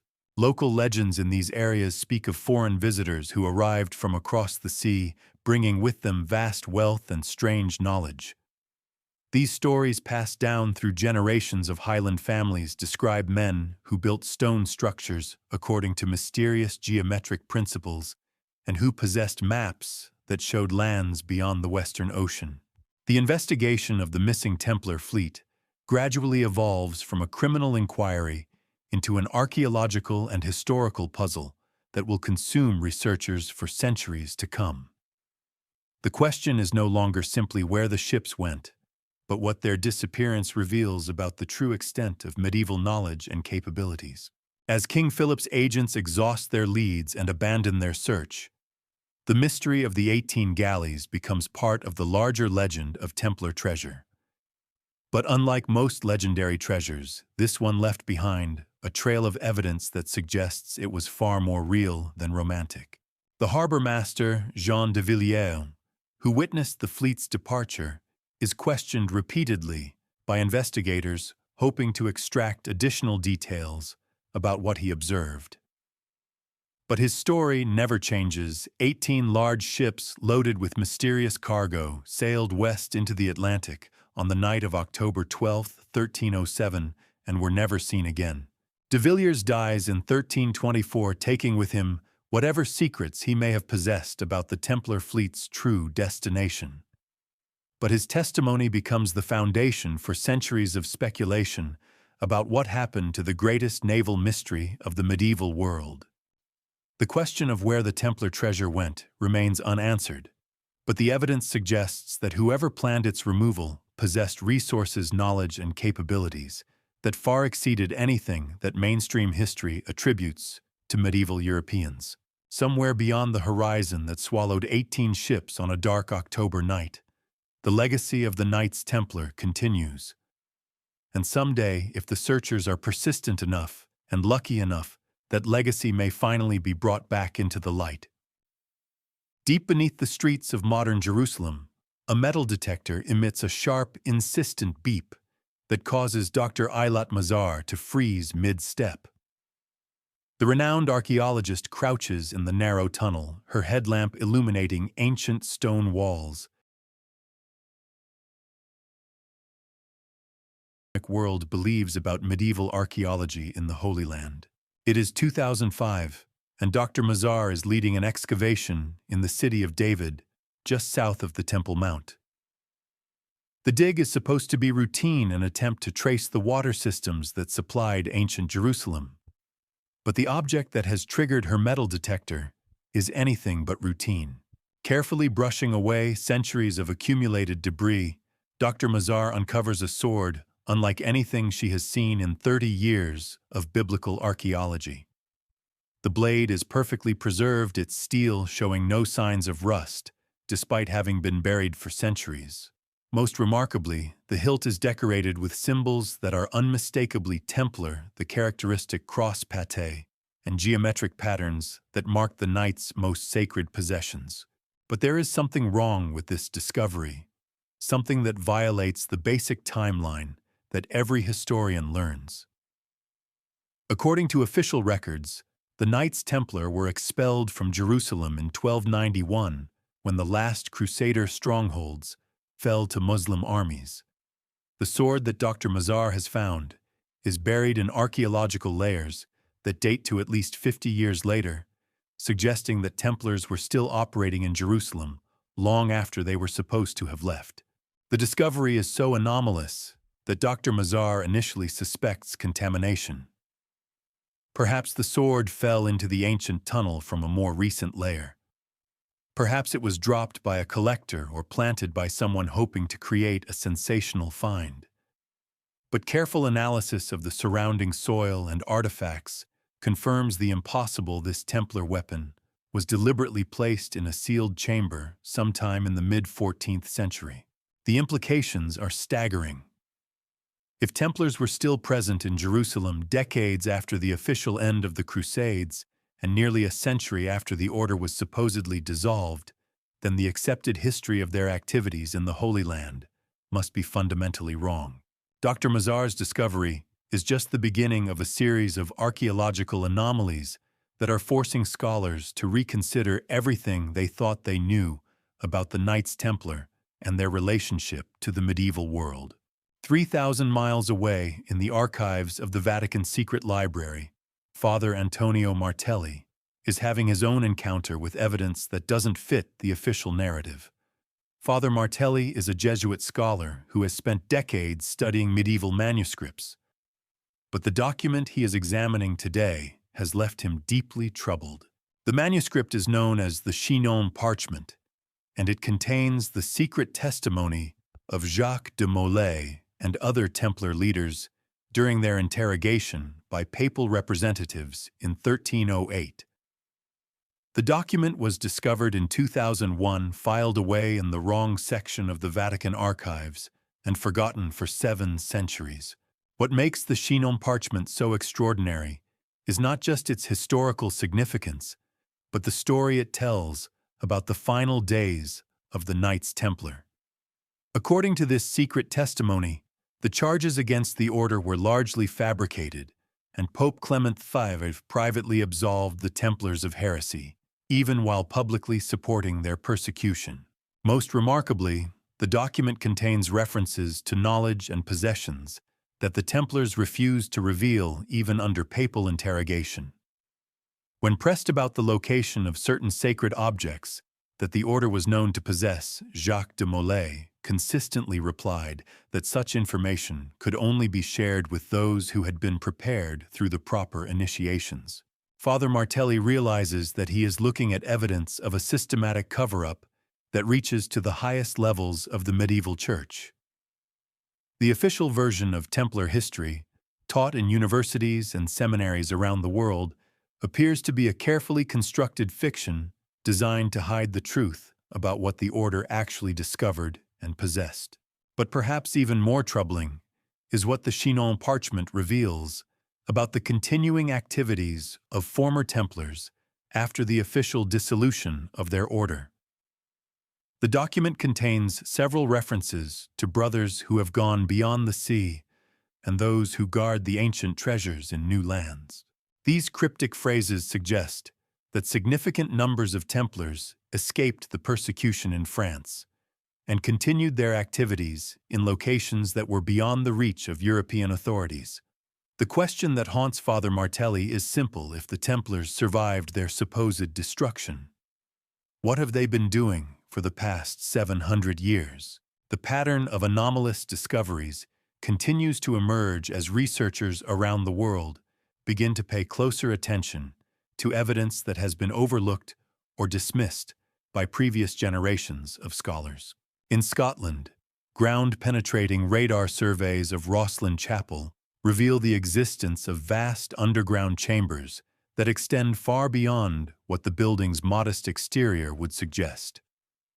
The chapel, built by the Sinclair family in the 15th century, has long been associated with Templar legends, but the new archaeological evidence suggests that those legends may be based on historical fact.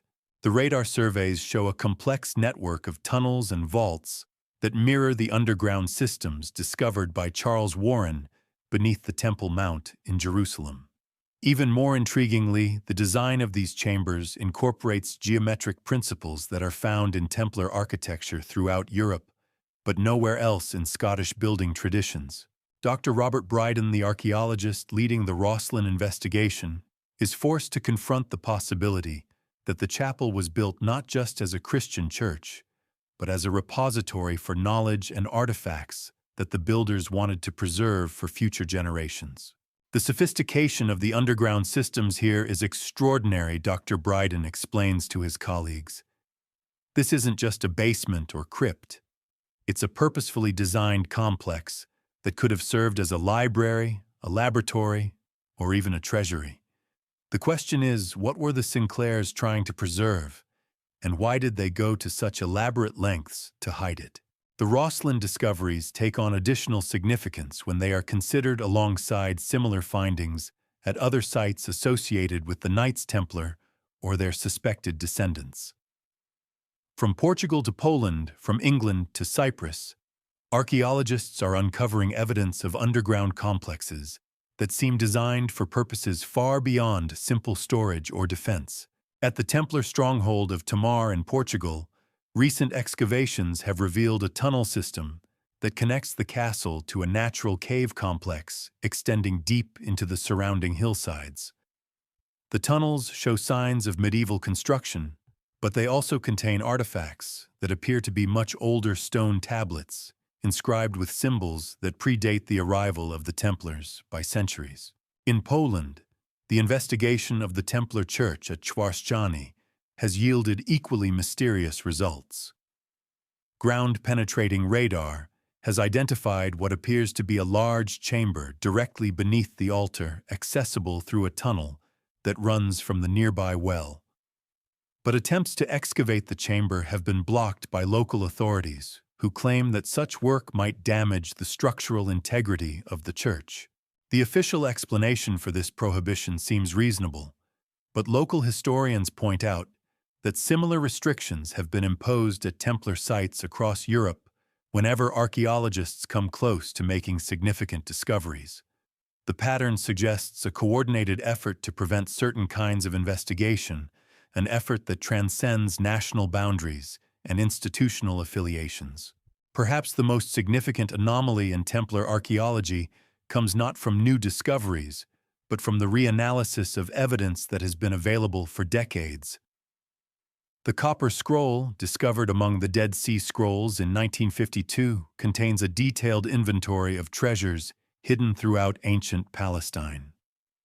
For 50 years, scholars dismissed the document as either fictional or hopelessly corrupted by time. But in 2004, Dr. James Tabor of the University of North Carolina published a revolutionary reinterpretation of the Copper Scroll that changed everything. Using advanced computer analysis and newly discovered parallels from other ancient texts, Dr. Tabor demonstrated that the scroll was not a work of fiction, but a genuine treasure map created by Jewish priests before the destruction of the Second Temple. Most remarkably, Dr. Tabor's analysis shows that many of the locations described in the Copper Scroll correspond exactly to sites that were later occupied by the Knights Templar. The scroll describes 64 hiding places for temple treasures, and at least 12 of those locations are beneath or adjacent to known Templar properties in Jerusalem and the surrounding area. The implication is unavoidable. The Knights Templar possessed a copy of the Copper Scroll or had access to the information it contained. Their excavations beneath the Temple Mount were not random treasure hunting, but systematic attempts to recover specific objects that had been hidden by Jewish priests more than 1,000 years earlier. This discovery transforms our understanding of the Templars from medieval warriors into something far more sophisticated, archaeologists and scholars who possessed ancient knowledge that allowed them to succeed where countless other treasure hunters had failed. But Dr. Tabor's analysis also reveals something even more extraordinary. Several of the treasure locations described in the Copper Scroll show signs of having been emptied during the medieval period.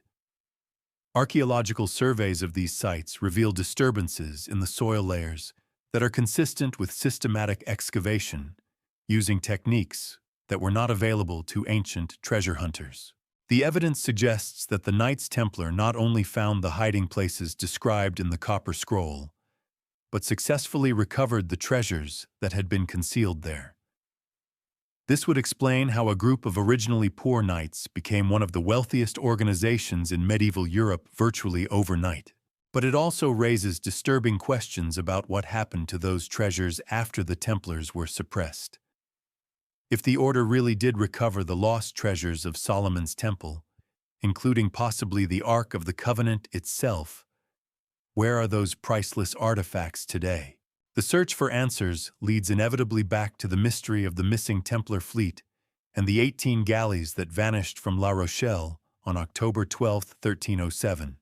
If the ships were carrying the recovered temple treasures as the evidence suggests, then the most sacred objects in human history may be hidden somewhere far from the lands where they originated. The possibility that the Ark of the Covenant, the Golden Menorah, and the other treasures of Solomon's Temple are concealed in some remote location, guarded by the descendants of Knights Templar who escaped the persecution of 1307, seems like the stuff of adventure novels. But the accumulating archaeological evidence makes this fantastic scenario increasingly difficult to dismiss. As researchers continue to uncover anomalies in Templar history and archaeology, a new picture of the medieval world is beginning to emerge. It is a picture that includes secret knowledge preserved from ancient times, international networks that operated beyond the control of any government, and capabilities that far exceeded what mainstream history attributes to medieval society. The Knights Templar are beginning to look less like a conventional military order and more like a secret society that used the cover of religious warfare to pursue a much more complex agenda. If this interpretation is correct, then their sudden suppression in 1307 was not the end of their story, but simply the moment when they were forced to abandon their public face and continue their work in the shadows. The question that haunts contemporary researchers is whether that work is still continuing today. Somewhere in the world, there may be people who consider themselves the true heirs of Jacques de Molay and the original 9 knights who arrived in Jerusalem in 1119. And if such people exist, they may possess knowledge and resources that could revolutionize our understanding of human history. The anomalies are multiplying, the evidence is accumulating, and the official version of Templar history is crumbling under the weight of contradictory facts. What emerges from the ruins of the accepted narrative is a mystery far more complex and significant than anyone has previously imagined. The truth about the Knights Templar may be stranger than any legend that has grown up around them. And that truth may still be waiting to be discovered by those brave enough to follow the evidence wherever it leads, regardless of how many. The mist rolls across the battlefield of Bannockburn like ghostly fingers reaching through the early morning air of June 24, 1314. King Robert the Bruce of Scotland surveys the impossible scene spread before him. His vastly outnumbered army has not only defeated the English forces, but routed them so completely that Edward II himself has fled the field in terror. But what troubles the Scottish king is not the magnitude of his victory, but the manner in which it was achieved. At the crucial moment of the battle, when his forces seemed certain to be overwhelmed by English heavy cavalry, salvation came from an unexpected quarter. 2 knights had appeared on the battlefield, as if from nowhere, their faces hidden behind unmarked helms, their armor bearing no heraldic symbols to identify their allegiance. They fought with a skill and ferocity that seemed almost supernatural, cutting through the English ranks like reapers harvesting grain. Where they rode, the enemy broke and fled, and their appearance turned the tide of what should have been a hopeless battle. But the most remarkable thing about these mysterious warriors was not their fighting ability, but their knowledge of tactics and terrain that no foreign knights should have possessed.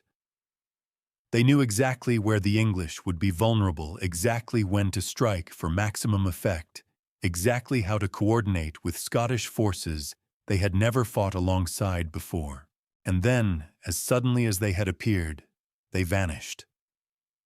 When the battle was over, and Robert the Bruce tried to find these saviors to thank them personally, no trace of them could be found. It was as if they had melted back into the mist from which they had emerged.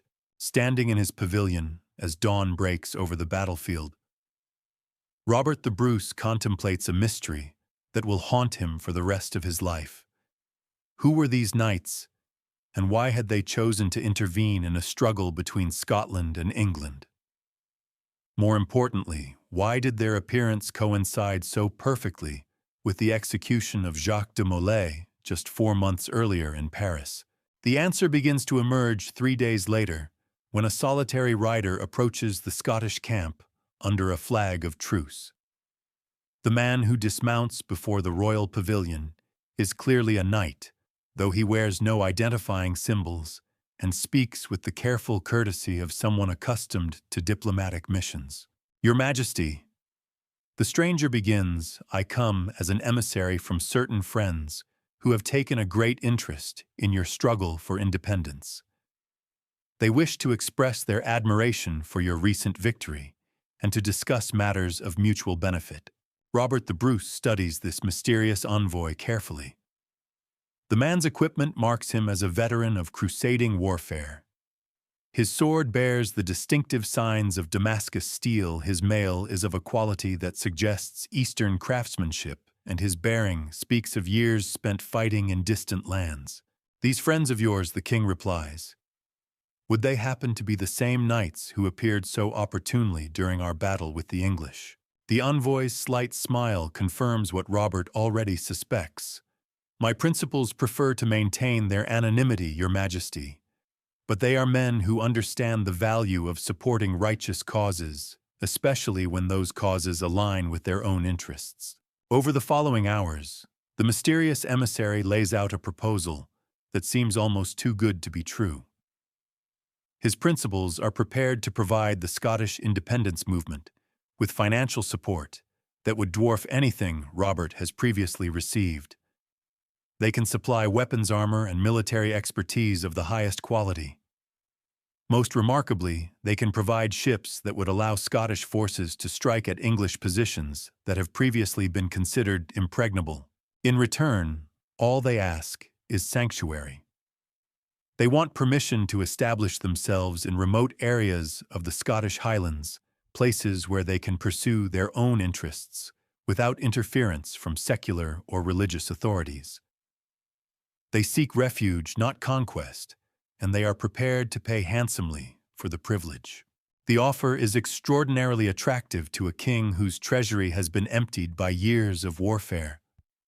But Robert the Bruce is too experienced a ruler to accept such generous terms without understanding what lies behind them. "Tell me," he says to the envoy, "what drives men of obvious wealth and capability to seek refuge in the wilds of Scotland?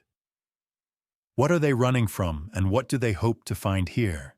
The envoy's response is carefully measured, revealing just enough truth to be credible, while concealing the deeper mysteries that his principals wish to protect. "Your Majesty, there are men in this world who possess knowledge and resources that make them dangerous to those who prefer ignorance and poverty. Recently, certain powerful individuals have decided that such men pose a threat to the established order. My principals are survivors of a persecution that has scattered their brothers across the known world. They come to Scotland not as conquerors, but as refugees seeking a place where they can preserve traditions that others would see destroyed." Robert the Bruce understands immediately what the envoy is talking about, though neither man speaks the name directly. Everyone in medieval Europe knows about the suppression of the Knights Templar, the dramatic trials and executions that have occupied the attention of every royal court for the past 7 years. If these mysterious benefactors are indeed surviving Templars, then their offer of alliance makes perfect sense. Scotland has its own complicated relationship with the Church and the authority of Rome.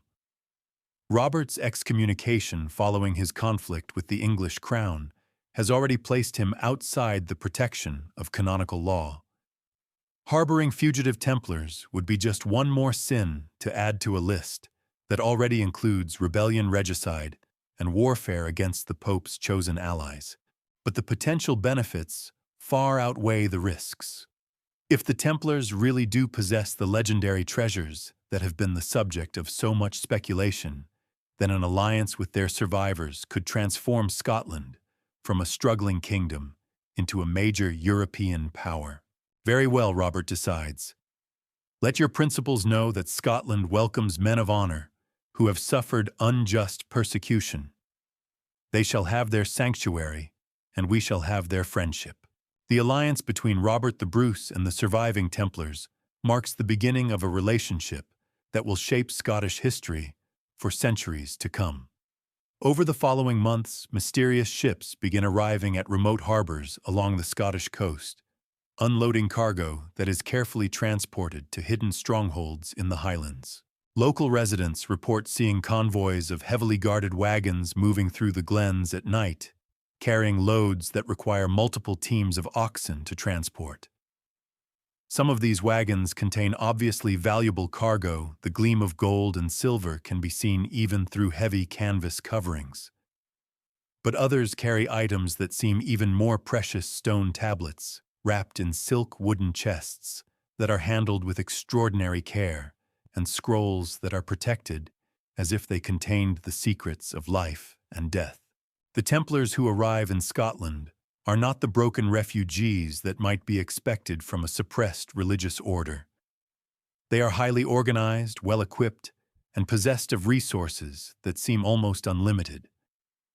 They purchase land-build strongholds and establish what appears to be a parallel society operating alongside but separate from the existing Scottish nobility.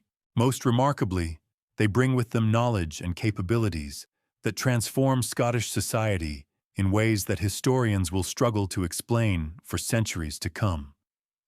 Suddenly, Scottish architects begin incorporating geometric principles and symbolic decorations that have never been seen in Northern European building traditions.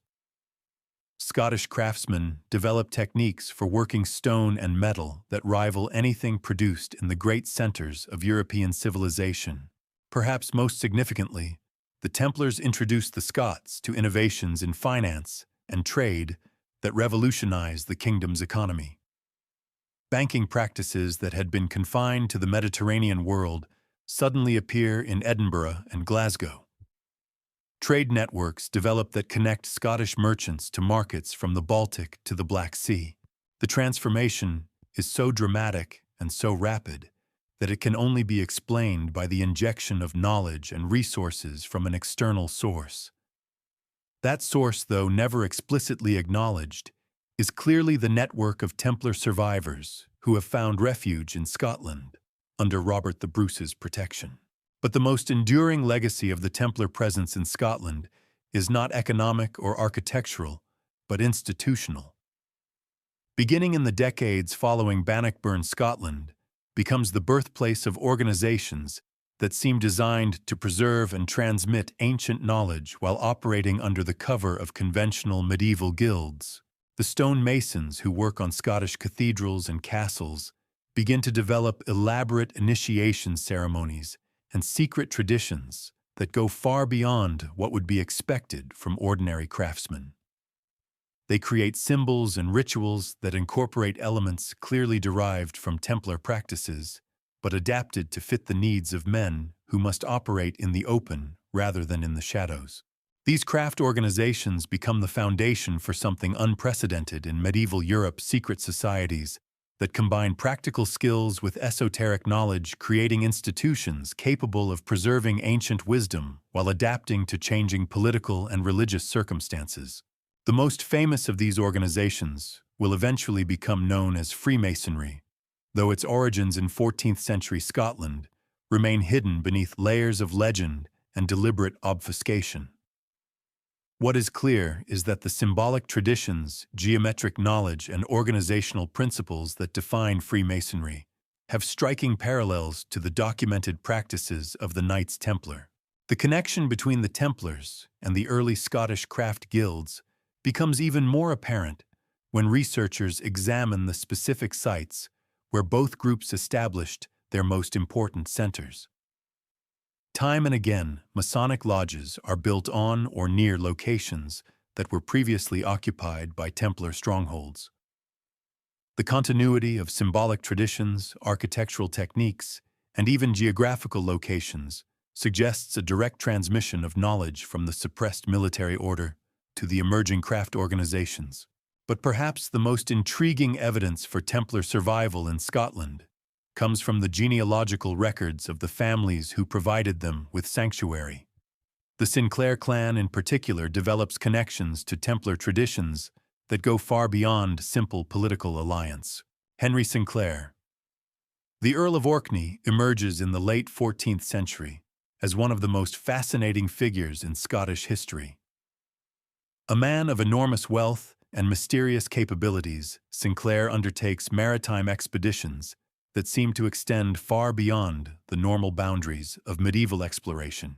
According to fragmentary records preserved in the Sinclair family archives, Henry embarked on voyages that took him not just to the usual destinations of northern European traders, but to lands that lay far across the Atlantic Ocean. These expeditions, conducted with ships and navigation techniques that seem impossibly advanced for their time, allegedly reached the coast of what would later be called North America, nearly a century before Columbus. The evidence for pre-Columbian Atlantic voyages by Scottish nobles seems absurd to most historians, but it becomes more credible when considered in the context of Templar knowledge and capabilities. If the surviving Templars really did possess advanced geographical information, acquired through their contacts with Eastern scholars or their own secret expeditions, they might have been able to guide allies like Henry Sinclair to destinations that were unknown to conventional European navigators. The possibility that Templar treasures and knowledge were transported to the New World by Scottish expeditionaries in the late 14th century provides a potential answer to one of history's greatest mysteries: what happened to the legendary wealth that vanished with the 18 galleys from La Rochelle. Evidence for this theory continues to accumulate as researchers examine sites in North America that show signs of medieval European influence. From the famous Newport Tower in Rhode Island to stone carvings in Nova Scotia that appear to bear Templar symbols, the New World contains traces of visitors who arrived long before the official age of exploration.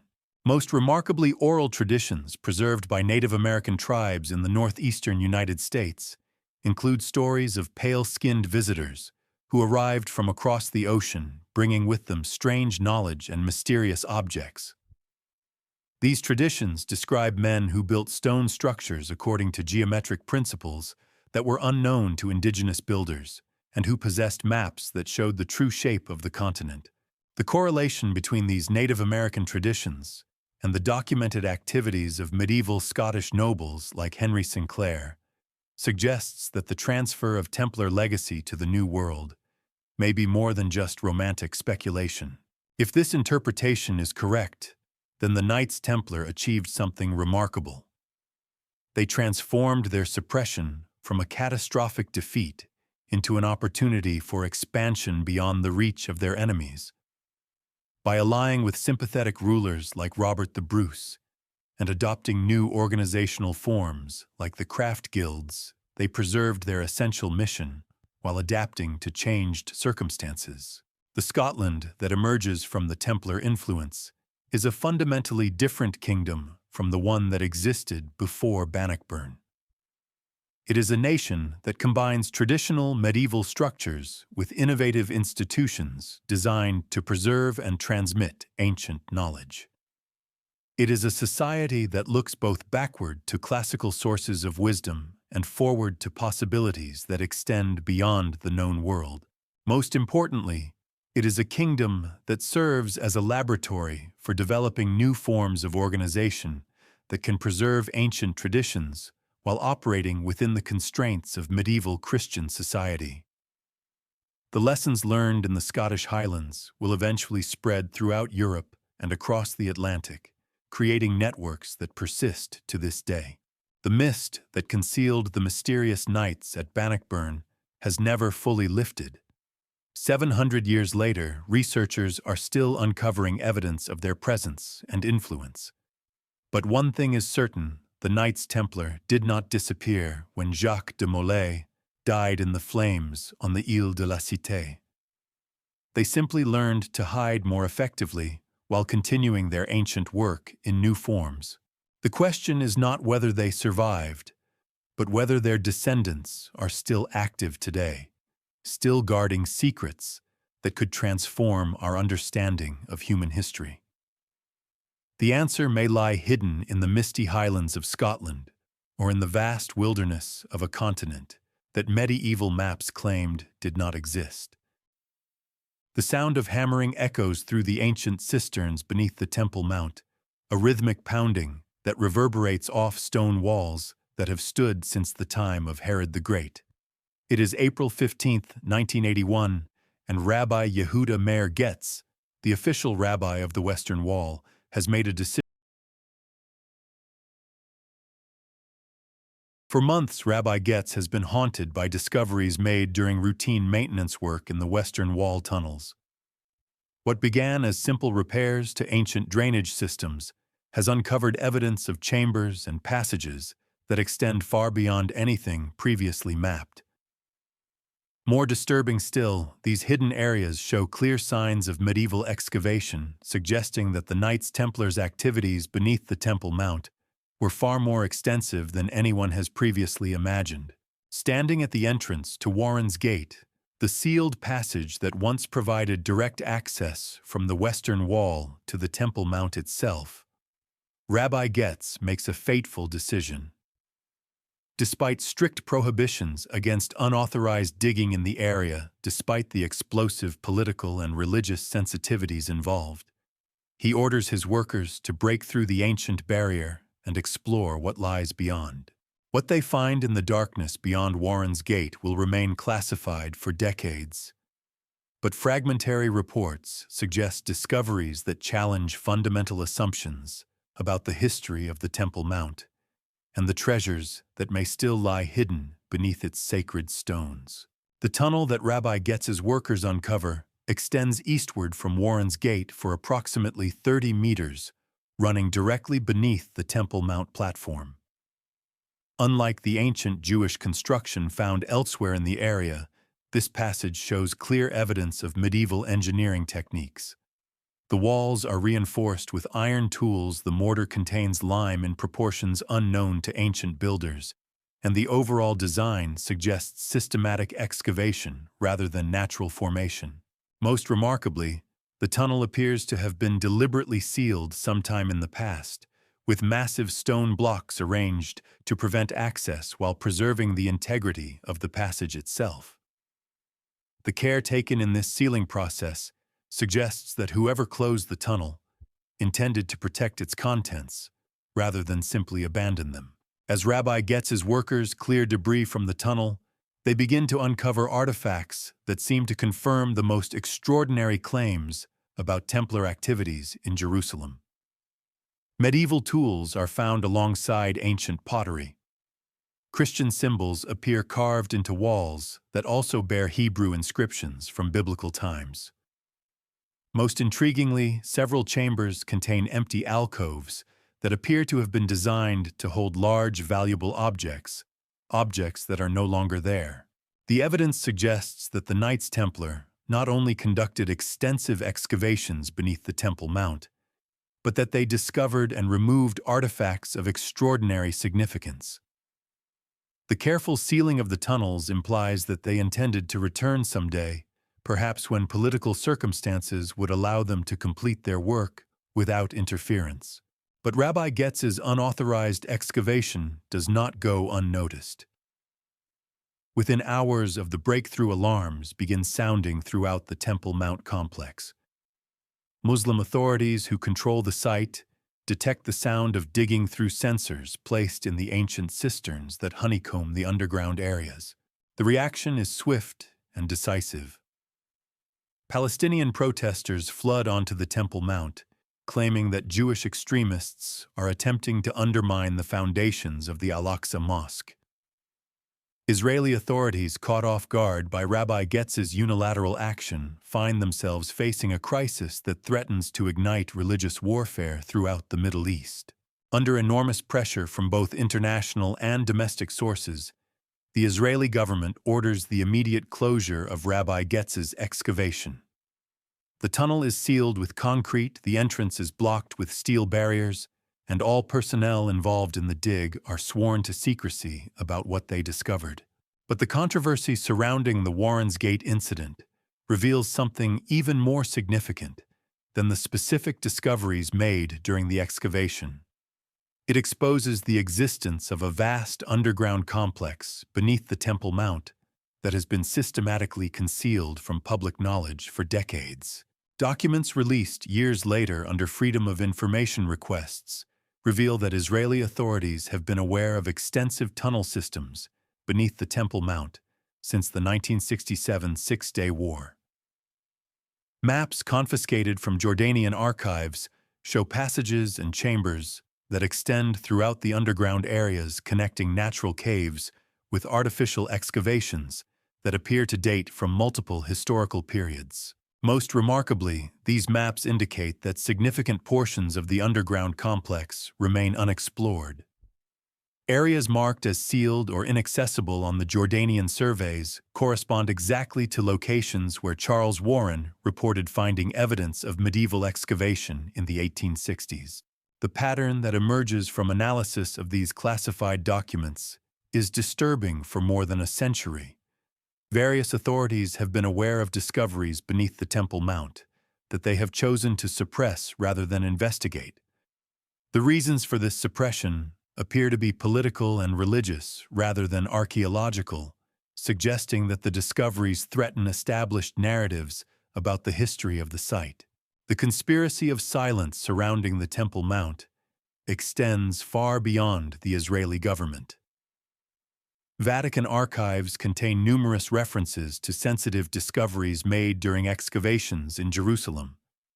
Discoveries that church authorities have decided must be kept secret to avoid disrupting the faith of believers. Most revealing is a 1968 memorandum from Cardinal Giovanni Benelli, the Vatican Secretary of State, to Pope Paul VI.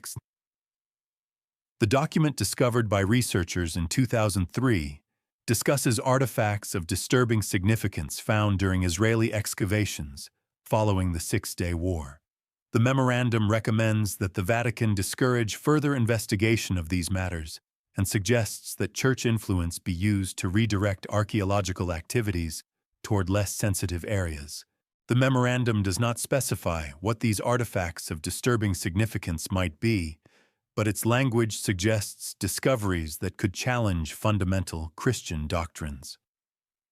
Given the context of medieval Templar activities in the area, the most likely explanation is that Israeli archaeologists found evidence confirming that the Knights Templar had indeed discovered and removed treasures from beneath the Temple Mount. The pattern of suppression and concealment surrounding Temple Mount archaeology becomes even more apparent when researchers examine what happened to the soil and debris removed during various excavations in the area. In 1999, the Islamic Waqf that administers the Temple Mount conducted a massive construction project that involved removing approximately 400 truckloads of archaeologically rich soil from the site. This earth, which potentially contained artifacts spanning 3,000 years of human history, was dumped in a garbage pit without any archaeological supervision or analysis.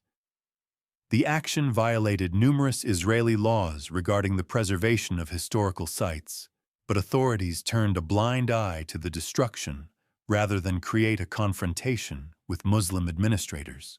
The decision to allow the destruction of such historically significant material becomes more understandable when viewed in the context of what that soil might have contained. If the removed earth included artifacts that confirmed Templar discoveries beneath the Temple Mount, or revealed information that contradicted established religious narratives, then destroying it might have seemed preferable to allowing it to be studied. But Dr. Gabriel Barkay of Hebrew University refused to accept the loss of such valuable archaeological material. In 2004, he established the Temple Mount Sifting Project, a volunteer effort to recover and analyze artifacts from the dumped soil before they could be permanently lost. The results of Dr. Barkay's work have been extraordinary. The Sifting Project has recovered hundreds of thousands of artifacts dating from the First Temple period through the modern era.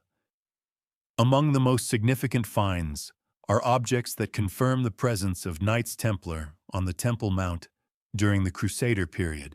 Medieval European coins, fragments of Crusader pottery, and metal objects bearing Templar symbols have all been recovered from soil that came from the most sacred areas of the Temple Mount. Most remarkably, several artifacts appear to be far older than the Crusader period, suggesting that the Templars discovered and collected ancient objects during their excavations. Dr. Barkay's discoveries include seal impressions with Hebrew inscriptions that appear to date from the First Temple period, fragments of stone vessels that may have been used in temple rituals, and metal objects that show evidence of having been deliberately hidden and later recovered. The pattern of artifacts suggests that the Knights Templar were indeed successful in locating and removing treasures that had been hidden during the destruction of the ancient temple. But it also indicates that they left behind clues about their activities, clues that modern archaeology is finally beginning to decipher. Perhaps the most significant discovery made by the Temple Mount Sifting Project is a small golden bell that dates to the Second Temple period.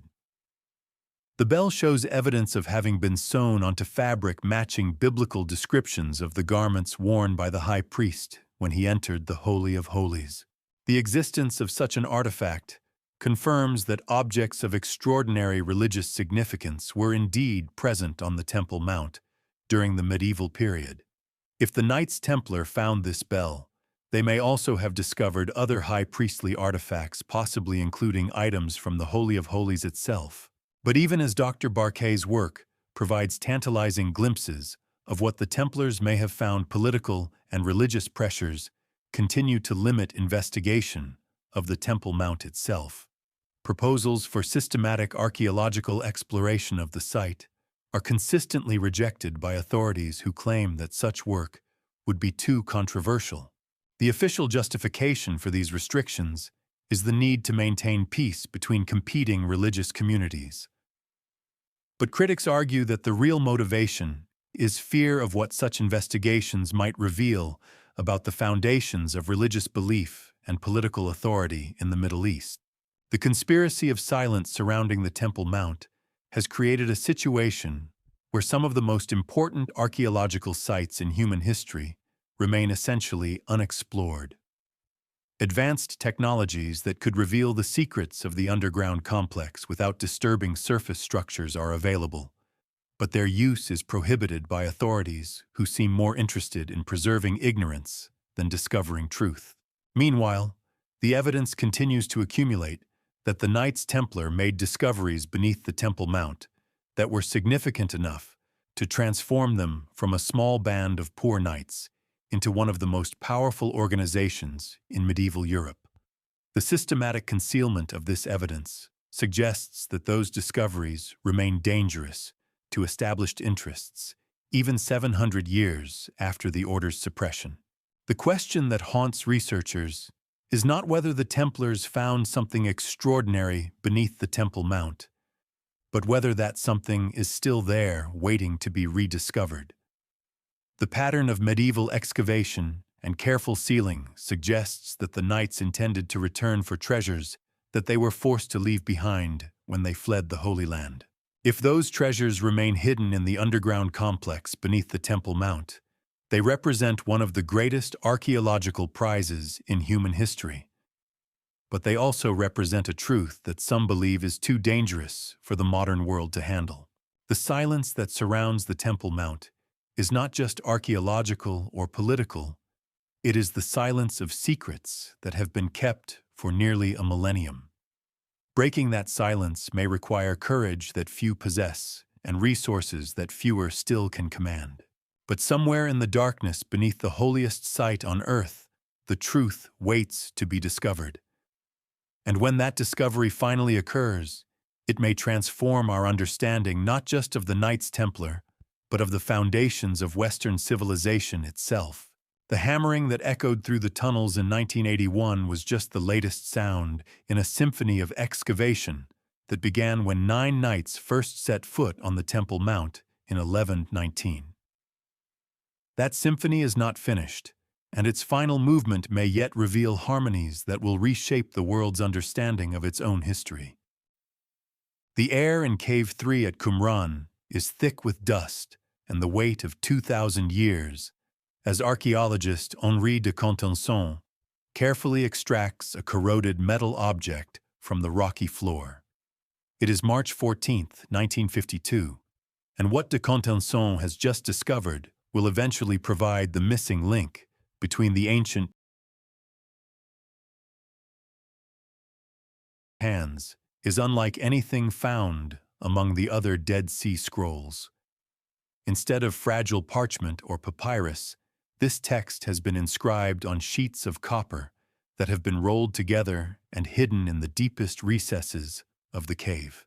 The metal has oxidized over the centuries, making the scroll nearly impossible to unroll without destroying it completely. It will take 4 years of painstaking work before technology is developed to cut the copper scroll into strips that can be read without completely destroying the text. When the contents are finally revealed, they will describe the greatest treasure map in human history, a detailed inventory of sacred objects hidden throughout ancient Palestine by Jewish priests who knew that the Roman legions were coming to destroy the Second Temple.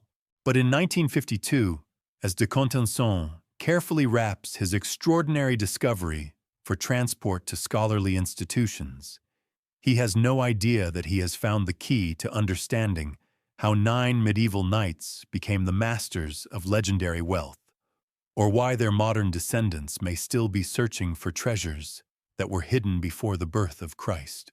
The Copper Scroll, officially designated 3Q15 by scholars, contains an inventory that reads like something from the Arabian Nights. Gold and silver vessels weighing hundreds of talents, precious stones by the bushel, sacred vestments and ritual objects from the innermost chambers of the temple, documents and scrolls containing the most secret teachings of the Jewish priesthood.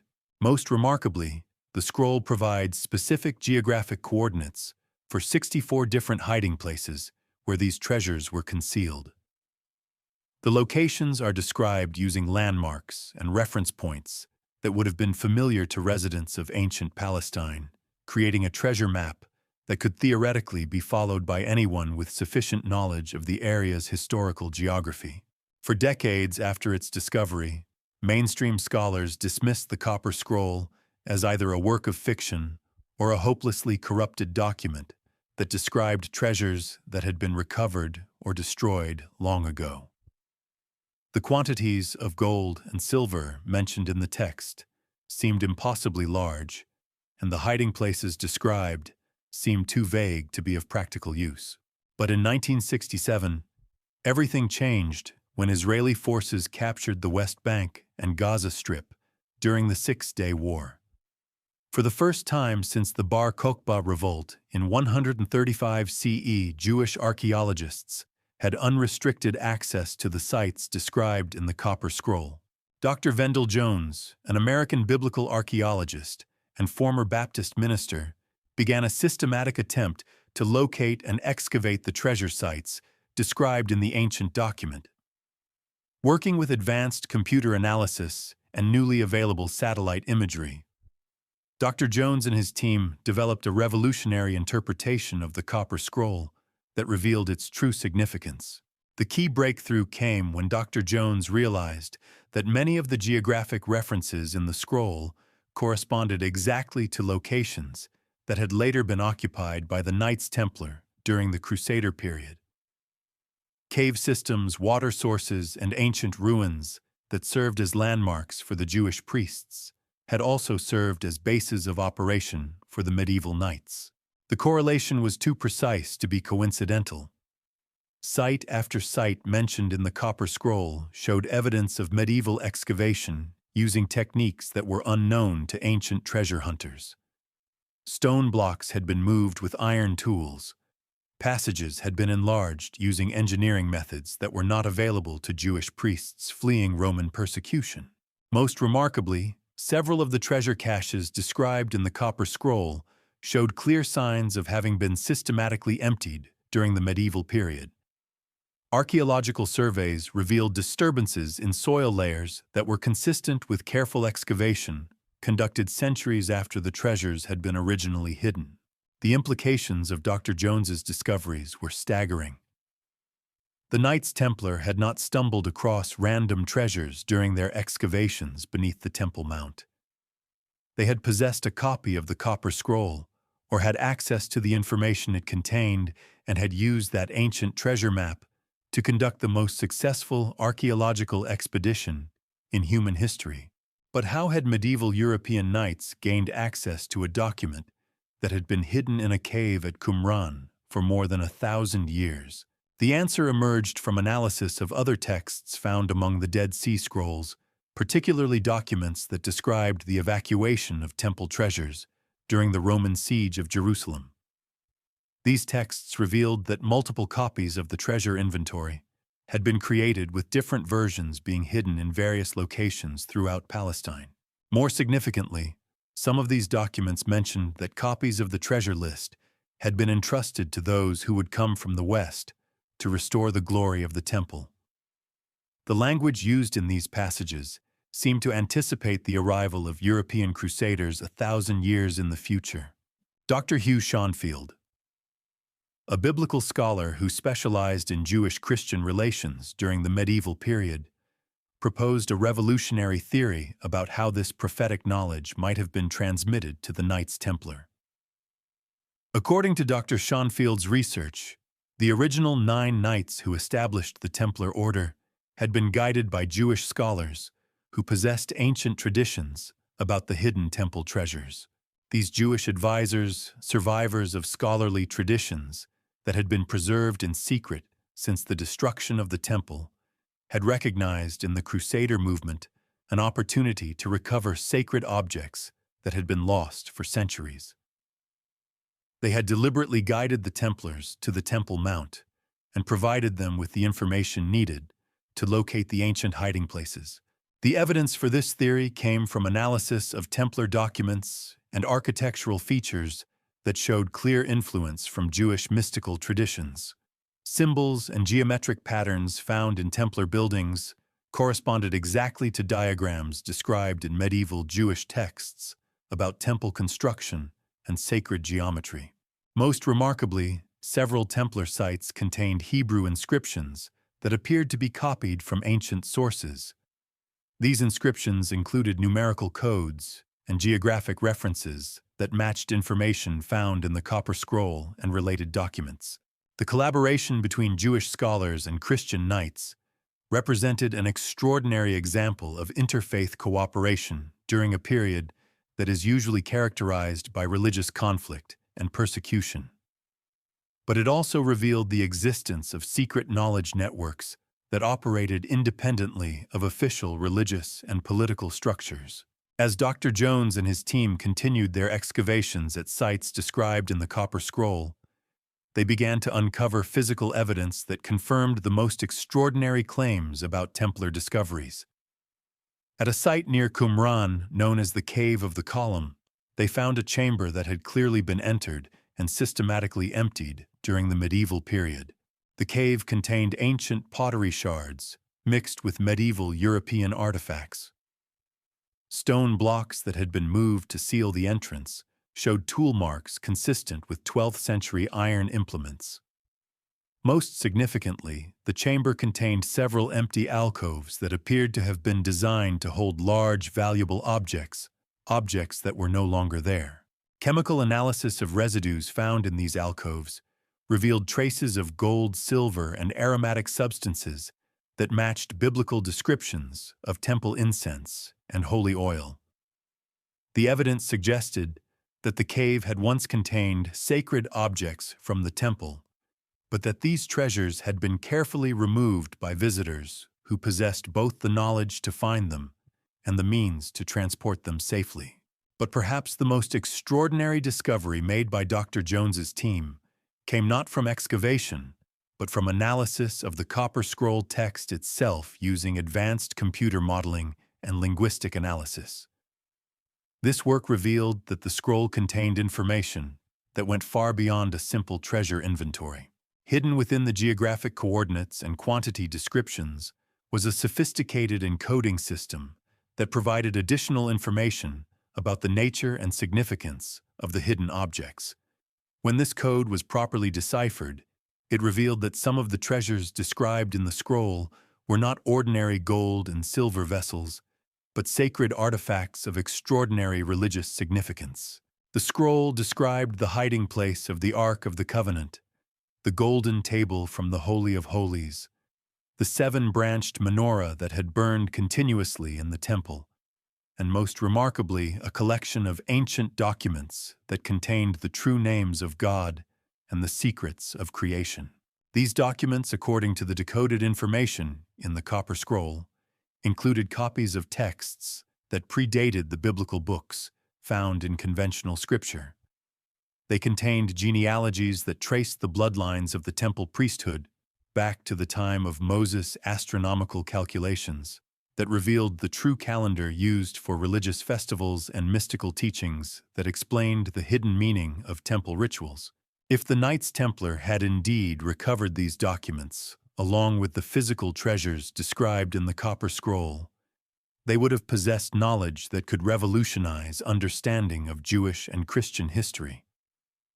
They would have had access to information that could confirm or contradict fundamental religious doctrines, and they would have held the power to legitimize or undermine the authority of both church and synagogue. The possession of such explosive knowledge would explain many of the mysteries surrounding Templar history.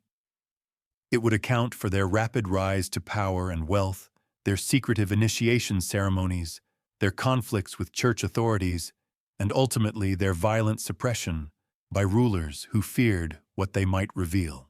But it would also explain why the Templars were so careful to hide their most precious treasures before their order was destroyed.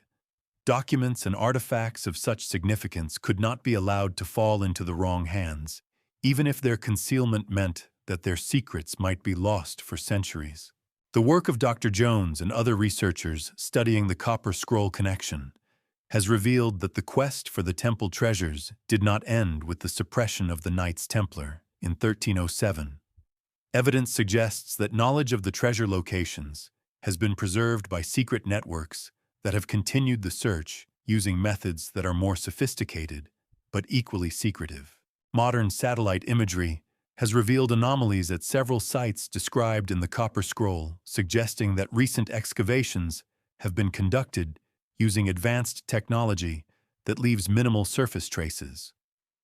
Ground-penetrating radar surveys of areas near Qumran have detected underground chambers that appear to have been entered and emptied in recent decades. Most remarkably, several sites show evidence of excavation techniques that could only be conducted by teams with significant financial resources and access to specialized equipment. The work appears to be systematic and professional, suggesting that organized groups are still actively searching for the remaining treasures described in the ancient copper map. The question that haunts contemporary researchers is whether these modern treasure hunters have been successful in their quest. If descendants of the Knights Templar have indeed recovered the remaining temple treasures, they would possess artifacts and documents that could transform understanding of religious history and challenge the foundations of established institutions. The Copper Scroll provides not just a treasure map, but a window into the continuity of secret knowledge that spans more than 2,000 years. From the Jewish priests who hid the temple treasures, to the medieval knights who recovered them, from the scholars who preserved ancient traditions, to the modern searchers who continue the quest. The scroll reveals a hidden history that parallels and sometimes contradicts the official narratives of Western civilization. As new technologies make it possible to decode more of the scroll's hidden information, and as political changes provide greater access to archaeological sites in the Middle East, the potential for revolutionary discoveries continues to grow. The treasure map inscribed on corroded copper 2 millennia ago may yet yield secrets that will reshape our understanding of the past and redefine the possibilities of the future. The 9 knights who arrived at the Temple Mount in 1119 were not the beginning of the treasure hunt. They were simply the most successful chapter in a story that began when the first temple treasures were hidden from Roman legions, and that continues today in laboratories and excavation sites around the world. The copper scroll waits in climate-controlled storage at the Jordan Museum in Ammon, its secrets still being revealed by scholars who understand that they are decoding more than just an ancient inventory. They are unlocking the key to one of history's greatest mysteries, and perhaps to treasures that remain hidden in the darkness, waiting for the right combination of knowledge, technology, and courage to bring them back into the light. The knock on Carl Cooksen's door comes at precisely 3 in the morning, urgent, but measured as if the visitor has been waiting for the perfect moment when the world is at its quietest. Cooksen, a veteran treasure hunter who has spent 30 years chasing Templar legends across 3 continents, recognizes the sound immediately. It is the knock of someone who possesses secrets that cannot wait for daylight. Standing on impeccable. Dr. Marcus Beaumont claims to be a representative of certain private collectors who have acquired artifacts that may be of interest to Cooksen's ongoing research into Knights Templar history. What Beaumont shows Cooksen in the pre-dawn darkness of his kitchen will transform the treasure hunter's understanding of everything he thought he knew about the medieval warrior monks and their hidden legacy. The first object that emerges from Beaumont's leather satchel is a sword unlike any Cooksen has encountered in 3 decades of studying medieval weapons. The blade is perfectly preserved, its steel showing no signs of rust, despite clear evidence of great age. The hilt is decorated with symbols that are unmistakably Templar, the characteristic cross pate inlaid with gold geometric patterns that match architectural decorations found in Templar churches across Europe, and most remarkably, an inscription in Latin that reads Sigillum Militum Expisti, the seal of the soldiers of Christ. But what makes this sword extraordinary is not just its provenance, but its condition. Chemical analysis conducted by independent laboratories has confirmed that the weapon was forged using techniques that were unknown to medieval European blacksmiths. The steel contains trace elements that are found only in certain regions of the Middle East, and the tempering process used to create the blade incorporates methods that were closely guarded secrets of Damascus craftsmen. Where did this come from? Cooksen asks, though he suspects that the answer will be more complex than he wants to hear. Beaumont's response reveals the existence of a network that has been operating in secret for centuries, preserving and protecting Templar artifacts, while waiting for the right moment to reveal their significance to the world. Let's just say that certain families have been very careful custodians of their ancestral responsibilities, Beaumont explains. There are people who consider themselves the true heirs of Jacques de Molay, and they have been maintaining traditions that most of the world believes died out 700 years ago. The second object that Beaumont produces is even more extraordinary, an alabaster libation vessel that bears inscriptions in multiple languages. Hebrew text runs around the rim describing ritual uses that correspond exactly to temple ceremonies described in ancient sources.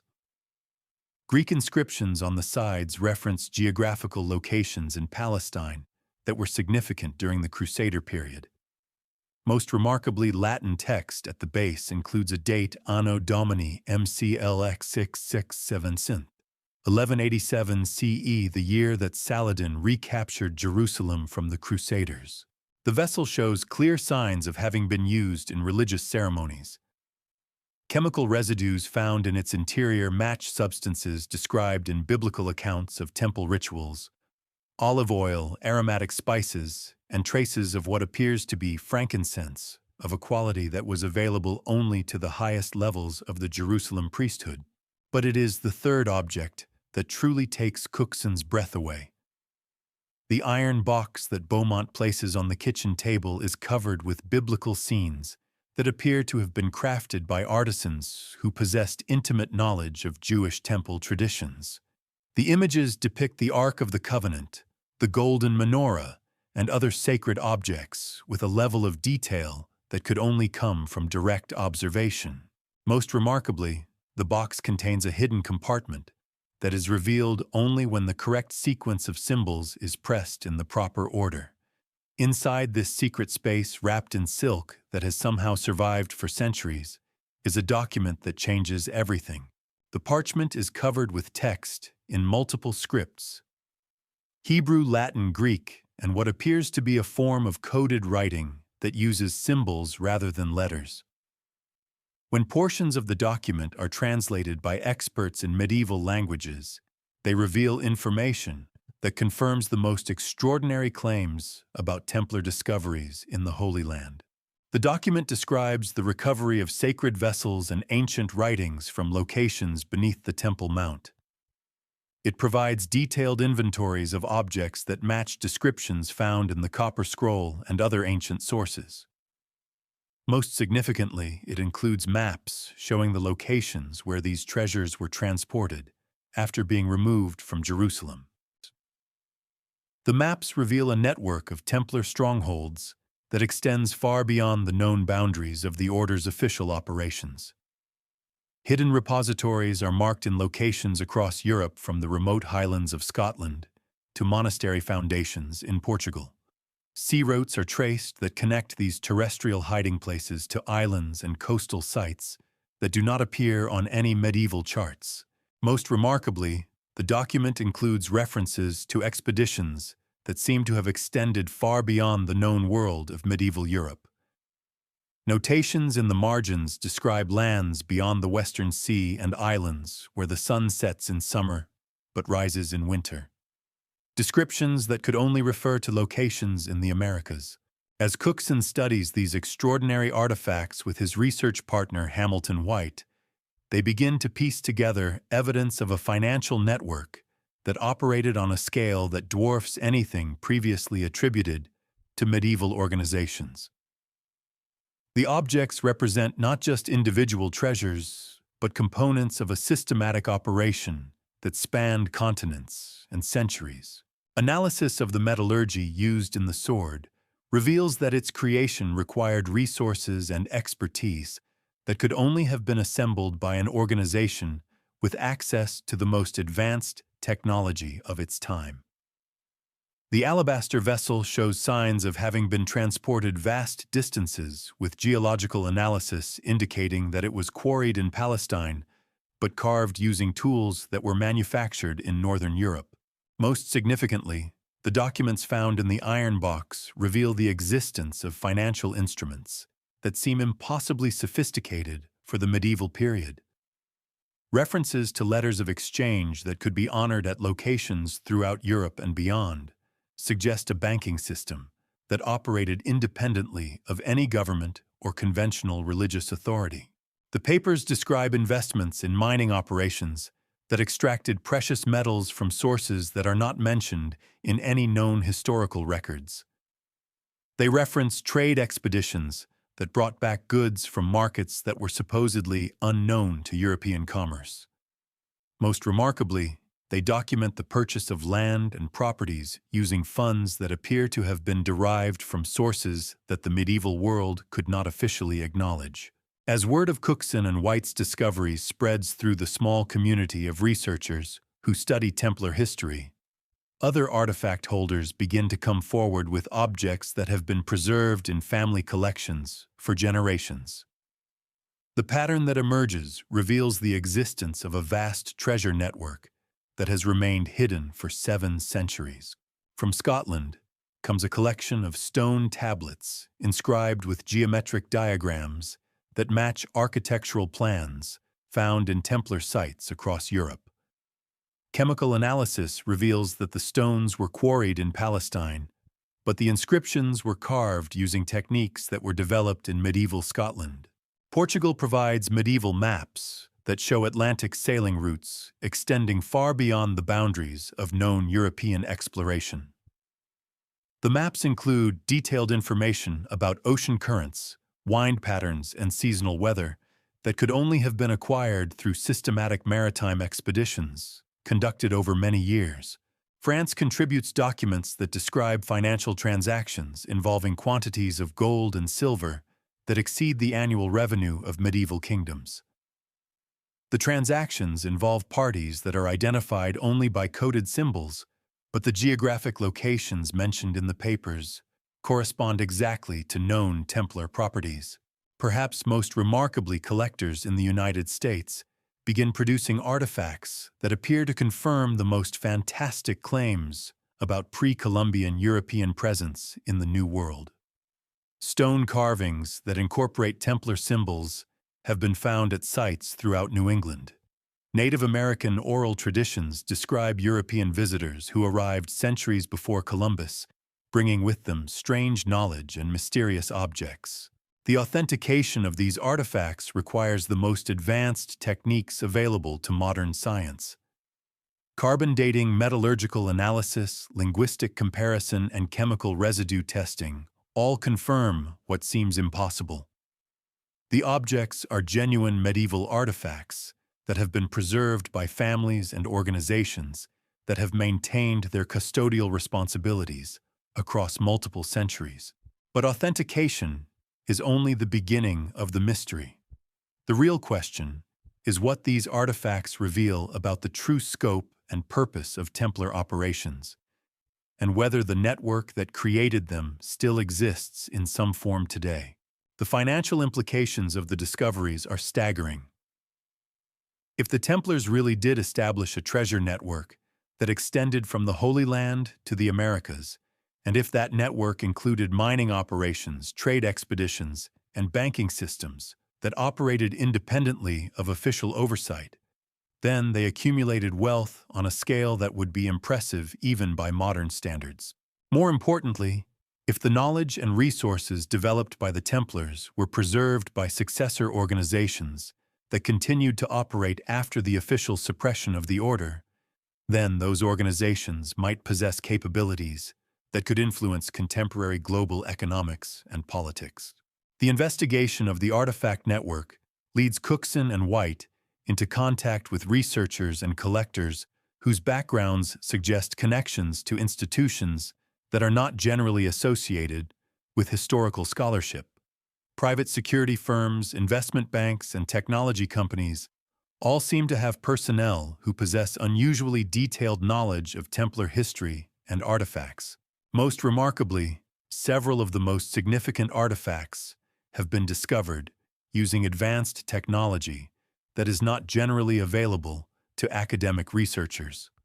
Ground-penetrating radar satellite imagery analysis and chemical detection equipment have all been used to locate objects that had been hidden for centuries.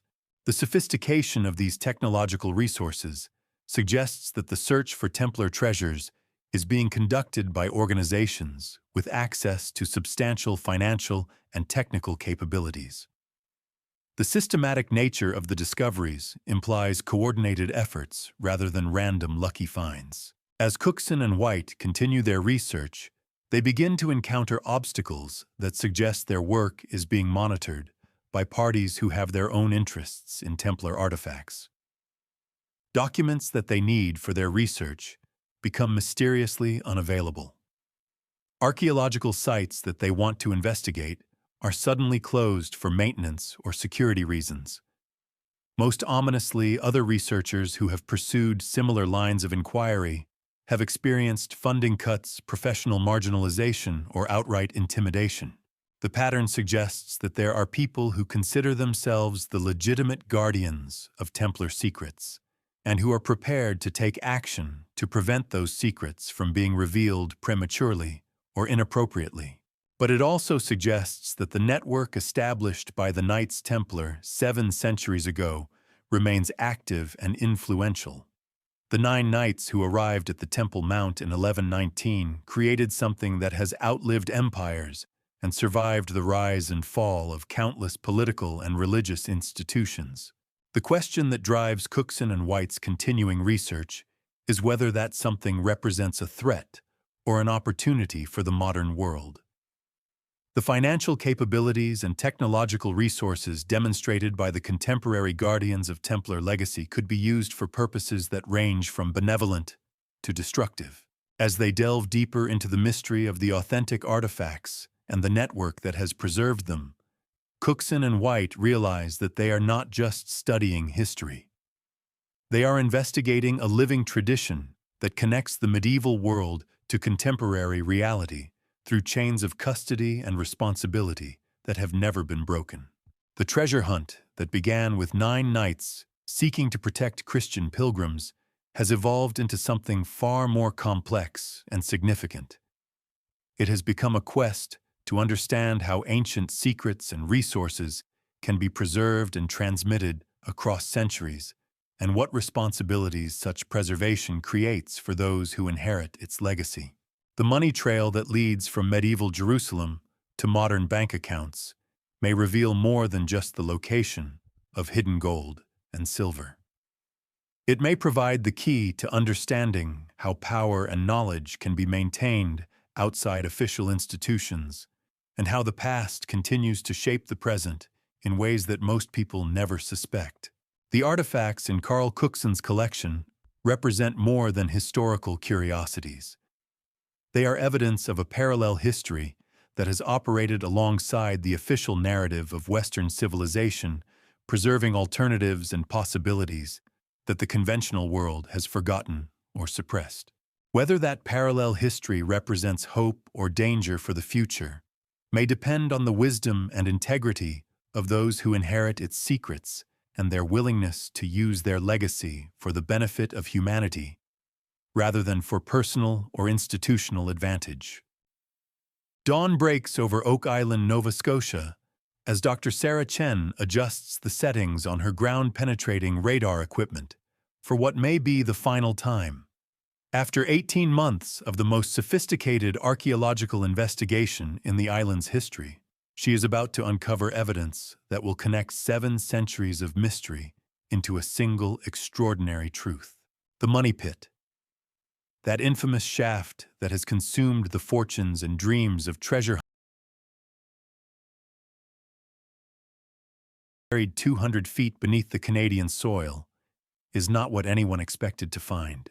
As Dr. Chen's team carefully extracts artifacts from the deepest chamber, yet discovered the pattern that emerges tells a story that spans continents and centuries, connecting the Knights Templar's escape from medieval France to the founding of a nation that would eventually become the United States of America. The first object to emerge from the depths is a stone tablet covered with symbols that Dr. Chen recognizes immediately from her previous work at Templar sites in Europe.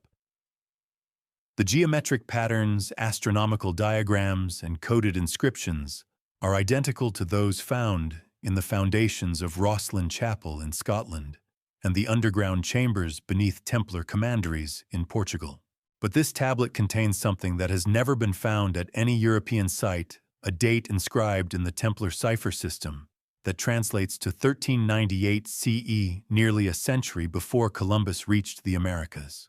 The second artifact is even more extraordinary, a lead casket containing documents written on parchment that has been perfectly preserved by the unique chemical conditions deep within the money pit.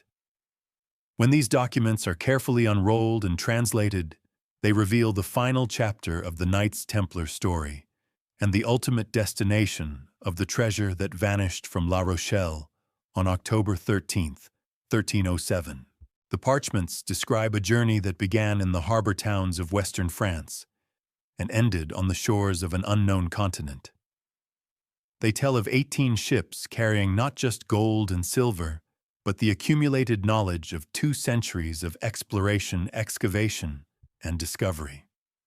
Most remarkably, they reveal that the Templars possessed maps and navigation techniques that allowed them to cross the Atlantic Ocean with confidence and precision, reaching predetermined destinations that had been carefully selected for their defensive capabilities and natural resources. But the documents found in the Oak Island chamber represent more than just a historical record. They are a testament to the continuation of Templar traditions in the New World and evidence of influences that shaped the development of American civilization in ways that have never been officially acknowledged. The parchments describe the establishment of secret settlements along the eastern coast of North America, communities that maintained Templar organizational principles while adapting to the challenges of life in an unknown wilderness. These settlements traded with Native American tribes, established mining operations, and created networks of communication that connected isolated outposts across thousands of miles of unexplored territory. Most significantly, the documents reveal that the Templar refugees brought with them not just physical treasures, but intellectual and spiritual traditions that would eventually influence the philosophical foundations of the American experiment in democratic government. As Dr. Chen and her team continue their excavation, they uncover artifact after artifact that confirms the most extraordinary claims about Templar survival and influence. Medieval European tools are found alongside Native American pottery. Templar symbols are carved into stones that also bear indigenous artwork. Most remarkably, the chamber contains evidence of technological innovations that seem impossibly advanced for their time. The Templars appear to have developed metallurgical techniques that allowed them to work with alloys that were unknown to medieval European craftsmen. They created navigational instruments that incorporated astronomical knowledge from multiple traditions. They established agricultural methods that combined European techniques with indigenous wisdom to create systems that were more productive than either tradition could achieve alone. But perhaps the most significant discovery in the Oak Island Chamber is a collection of documents that reveal the true extent of Templar influence on the development of American political and social institutions.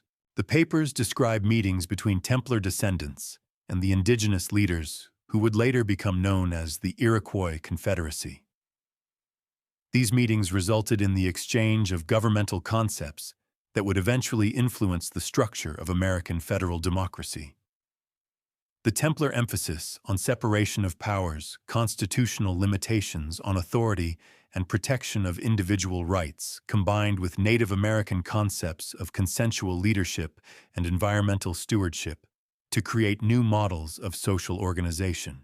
Most remarkably, the documents reveal that some of the philosophical principles that would later be enshrined in the Declaration of Independence and the Constitution had been developed and tested in Templar communities more than 3 centuries before the American Revolution. The implications of these discoveries extend far beyond academic history. If the Knights Templar really did establish lasting communities in North America, and if those communities preserved and developed alternative approaches to governance and social organization, then the traditional narrative of American origins must be fundamentally reconsidered. But the Oak Island discoveries also reveal something even more significant: evidence that Templar traditions and influences did not end with the colonial period, but continued to shape American development through networks that operated parallel to official governmental and religious institutions. The documents describe the establishment of craft organizations that combined practical skills with esoteric knowledge, creating societies that could preserve ancient wisdom while adapting to rapidly changing circumstances. These organizations influenced the development of American Freemasonry, but they also created entirely new institutions that had no European precedents. Most significantly, the papers reveal that Templar descendants played crucial roles in the American Revolution, the westward expansion, and the industrial development of the United States. Their networks provided financing for ventures that conventional banks would not support.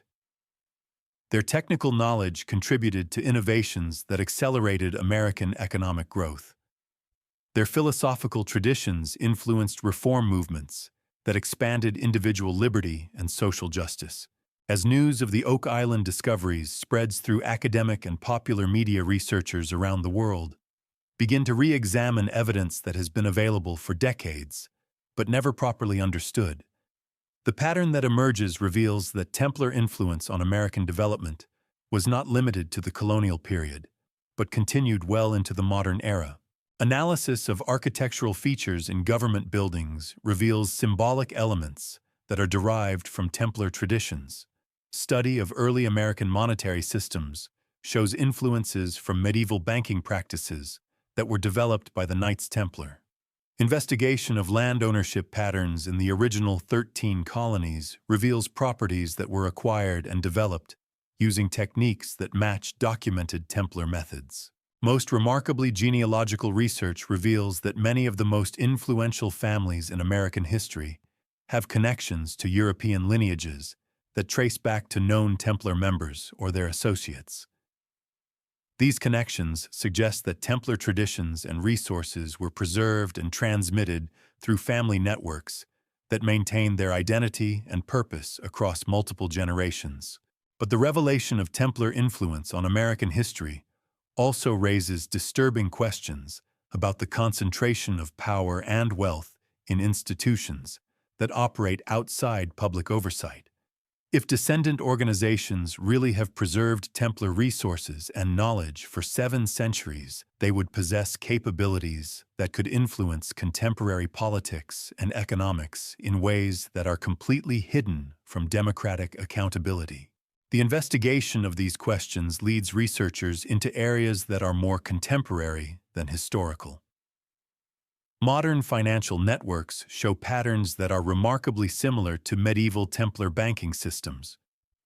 Contemporary educational institutions incorporate pedagogical methods that match techniques described in Templar documents. Even modern environmental conservation efforts seem to reflect philosophical approaches that can be traced back to the synthesis of European and indigenous traditions that occurred in early Templar settlements. Most disturbing of all is the evidence that some modern organizations appear to consider themselves the legitimate heirs of Templar authority and responsibility. These groups possess resources that allow them to influence political decisions, economic policies, and social movements in ways that are completely independent of democratic processes. The discovery of this parallel power structure raises fundamental questions about the nature of democracy and self-governance in modern society. If ancient traditions and accumulated resources allow certain groups to exercise influence that is proportional to their wealth and knowledge rather than their popular support, then the principles of equal representation and majority rule may be more theoretical than real. But the Templar legacy also offers possibilities for positive change that have never been fully explored. The knowledge and resources that have been preserved for 7 centuries could be used to address contemporary challenges in ways that conventional institutions have been unable to achieve. The agricultural techniques developed in early American Templar settlements could provide models for sustainable food production that would address both environmental concerns and global hunger. The governmental innovations that emerged from the synthesis of European and indigenous traditions could offer alternatives to the political polarization that threatens democratic stability. Most significantly, the preservation methods that have allowed Templar knowledge to survive for 7 centuries could provide blueprints for ensuring that contemporary scientific and cultural achievements are not lost to future catastrophes or social disruptions. As Dr. Chen completes her documentation of the Oak Island discoveries, she realizes that her work has uncovered more than just historical artifacts. She has found evidence of humanity's capacity to preserve and transmit its most valuable achievements across centuries of chaos and change. The Knights Templar began as 9 poor knights seeking to protect Christian pilgrims. They evolved into a network that preserved ancient knowledge, developed innovative technologies, and influenced the development of democratic institutions in ways that are still being discovered. Their story reveals that history is not just a sequence of events recorded in official documents, but a complex web of influences that operate through networks that are often invisible to conventional scholarship. The truth about the past may be far more extraordinary than the legends that have grown up around it.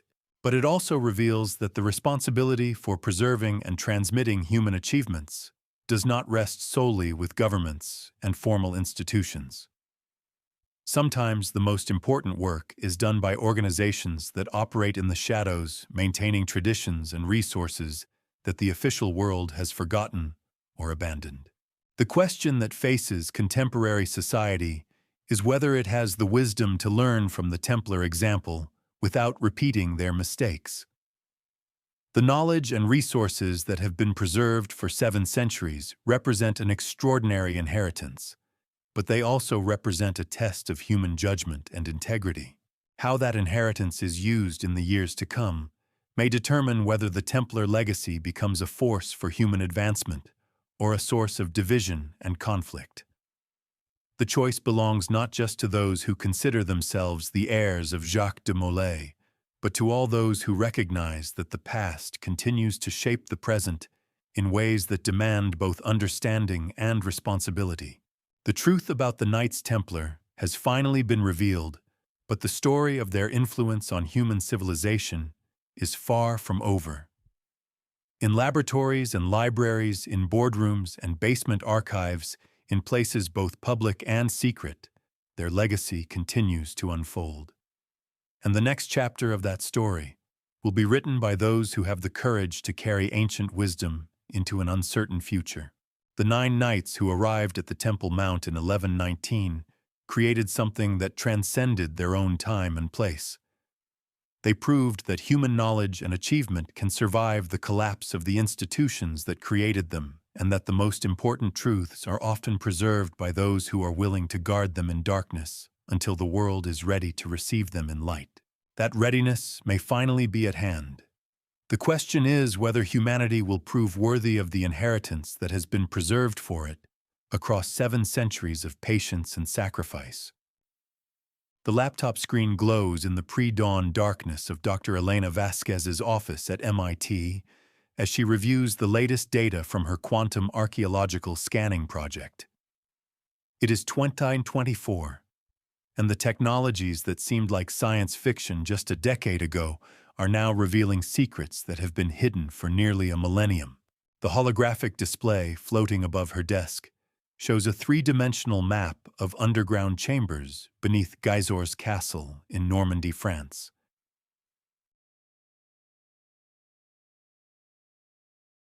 Researchers have suspected, for decades, the Knight Templar's network of hidden repositories extends far beyond anything previously imagined.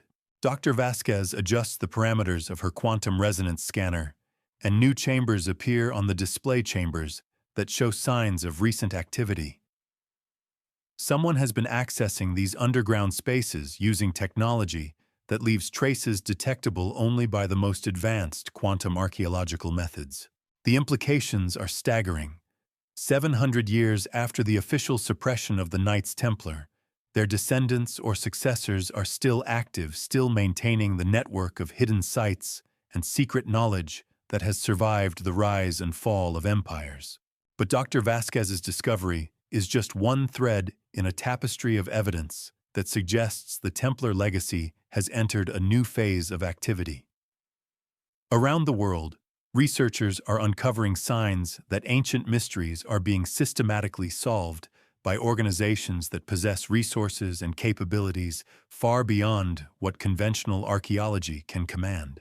In Jerusalem, ground-penetrating radar surveys conducted by the Temple Mount Sifting Project have detected new disturbances in areas that have been sealed for centuries.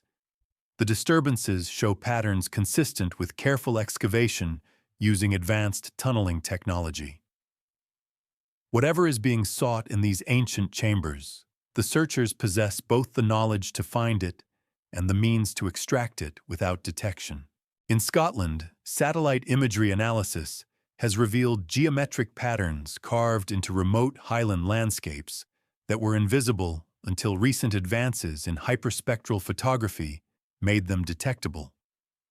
The patterns match architectural diagrams found in medieval Templar documents, suggesting that coded messages have been preserved in the landscape itself, waiting for technology advanced enough to read them.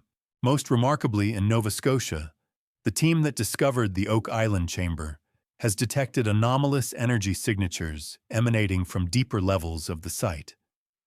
The signatures suggest the presence of objects or materials that do not match any known archaeological artifacts. Whatever lies in the deepest chambers of the money pit may represent technology or knowledge that transcends conventional understanding of medieval capabilities.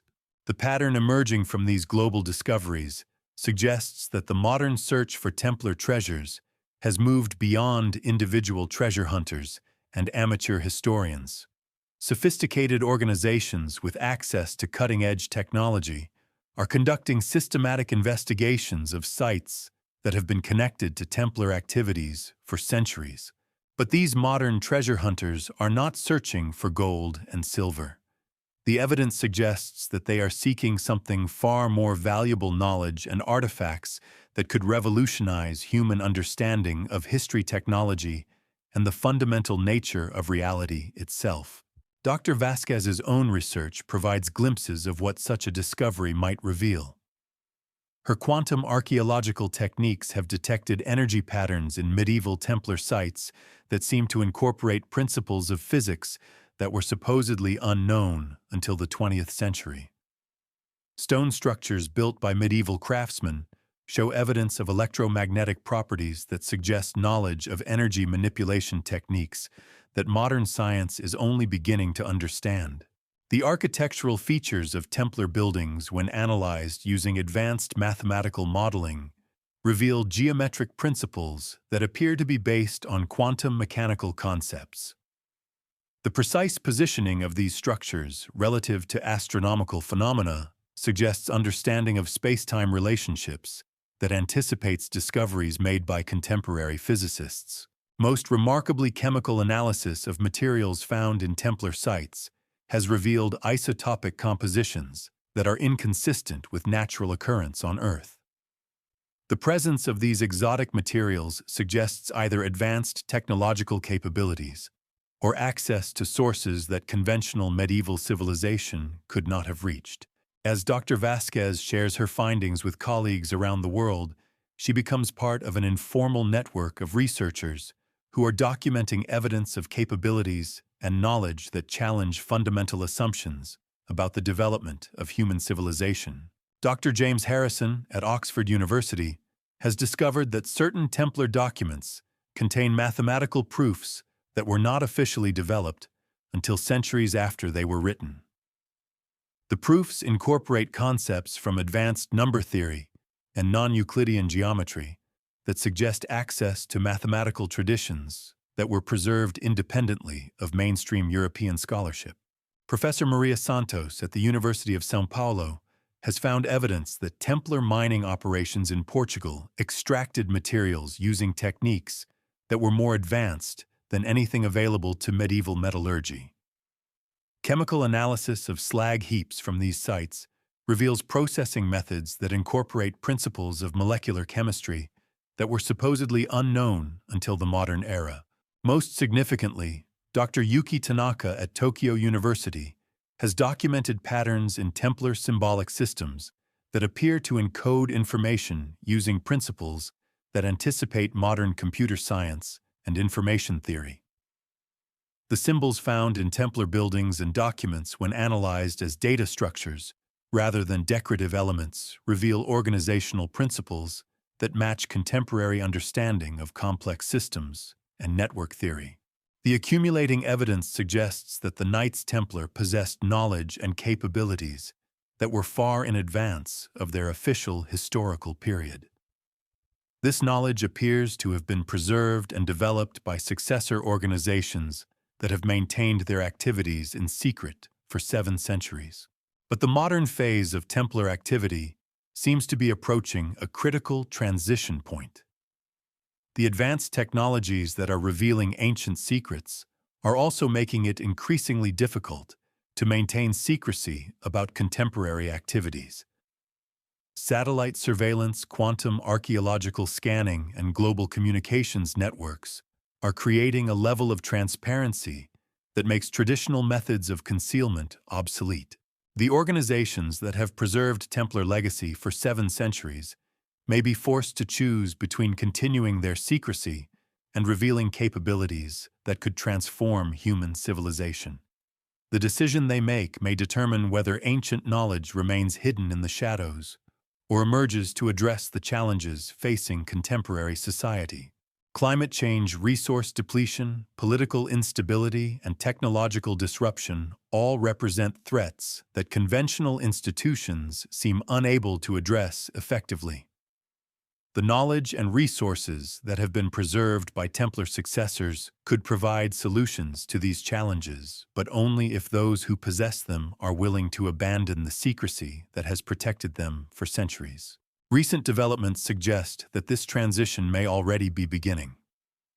Advanced technologies that were previously available only to classified military or corporate research programs are being quietly released to academic institutions and environmental organizations.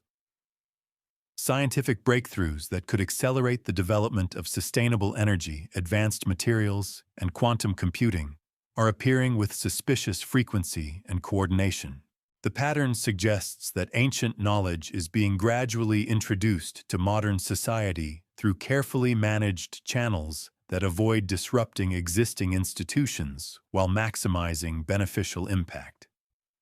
If this interpretation is correct, then humanity may be experiencing the early stages of a knowledge revolution that will transform civilization as fundamentally as the agricultural and industrial revolutions that preceded it.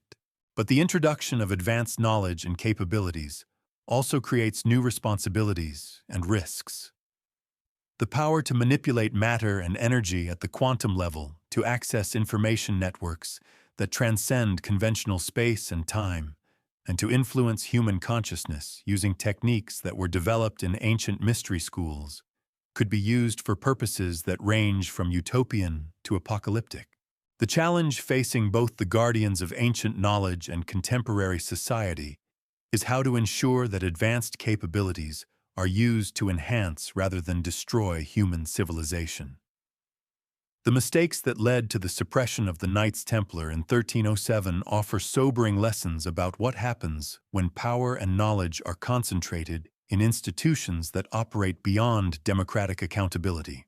But the survival of Templar traditions for 7 centuries also demonstrates that it is possible to preserve and develop advanced knowledge while maintaining ethical principles and long-term responsibility. The question is whether modern society has the wisdom to learn from both the achievements and the failures of those who have carried this burden across the centuries. As Dr. Vasquez continues her research into the quantum archaeological mysteries that surround Templar sites, she realizes that she is not just studying the past, but participating in the emergence of a future that will be shaped by decisions made by people whose names may never appear in history books. The search for Templar treasures has evolved from a quest for medieval gold into an investigation of humanity's hidden potential. The 9 knights who arrived at the Temple Mount in 1119 began a journey that has led to discoveries about the nature of reality that conventional science is only beginning to appreciate. The treasures they found beneath the ancient stones were not just objects of gold and silver, but keys to understanding the deeper principles that govern the universe. The knowledge they preserved has been developing in secret for 7 centuries, maintained by individuals and organizations that have sacrificed personal recognition for the preservation of humanity's most precious inheritance. Now that inheritance stands ready to be claimed by a species that faces challenges requiring solutions beyond the capabilities of conventional technology and traditional institutions. Whether humanity proves worthy of that inheritance will depend on its willingness to accept responsibility for knowledge that can create or destroy civilizations.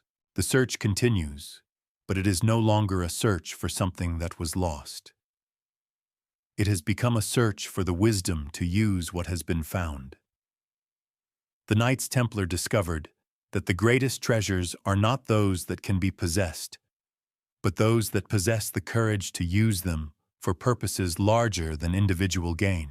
Their legacy challenges every generation to choose between the safety of ignorance and the responsibility of knowledge, between the comfort of accepted limitations and the burden of unexplored possibilities. The choice that today's seekers make will echo through the centuries, just as the decisions made by 9 knights in medieval Jerusalem continue to shape the world nearly a millennium later. The mystery of the Knights Templar will never be completely solved because it is not really about the past. It is about the eternal human quest to understand the universe and our place within it, to preserve what is valuable, and to transmit what is essential to those who will come after us. That quest continues in laboratories and libraries, in ancient ruins and modern research facilities, in the visible world of academic inquiry, and the invisible networks of those who guard humanity's most profound secrets. The treasure they seek is not hidden in any earthly chamber, but in the limitless potential of consciousness itself to transcend the boundaries that separate knowledge from wisdom, power from responsibility, and the individual from the eternal. The search continues, and every seeker becomes part of the treasure that they seek. The Knights Templar understood this paradox, and their legacy offers it as a gift to all who have the courage to accept the responsibility that comes with true discovery.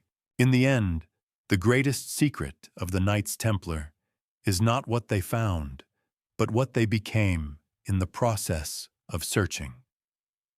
And that transformation remains available to anyone willing to undertake the journey that leads from the desire for treasure to the recognition that the seeker and the sought are ultimately one.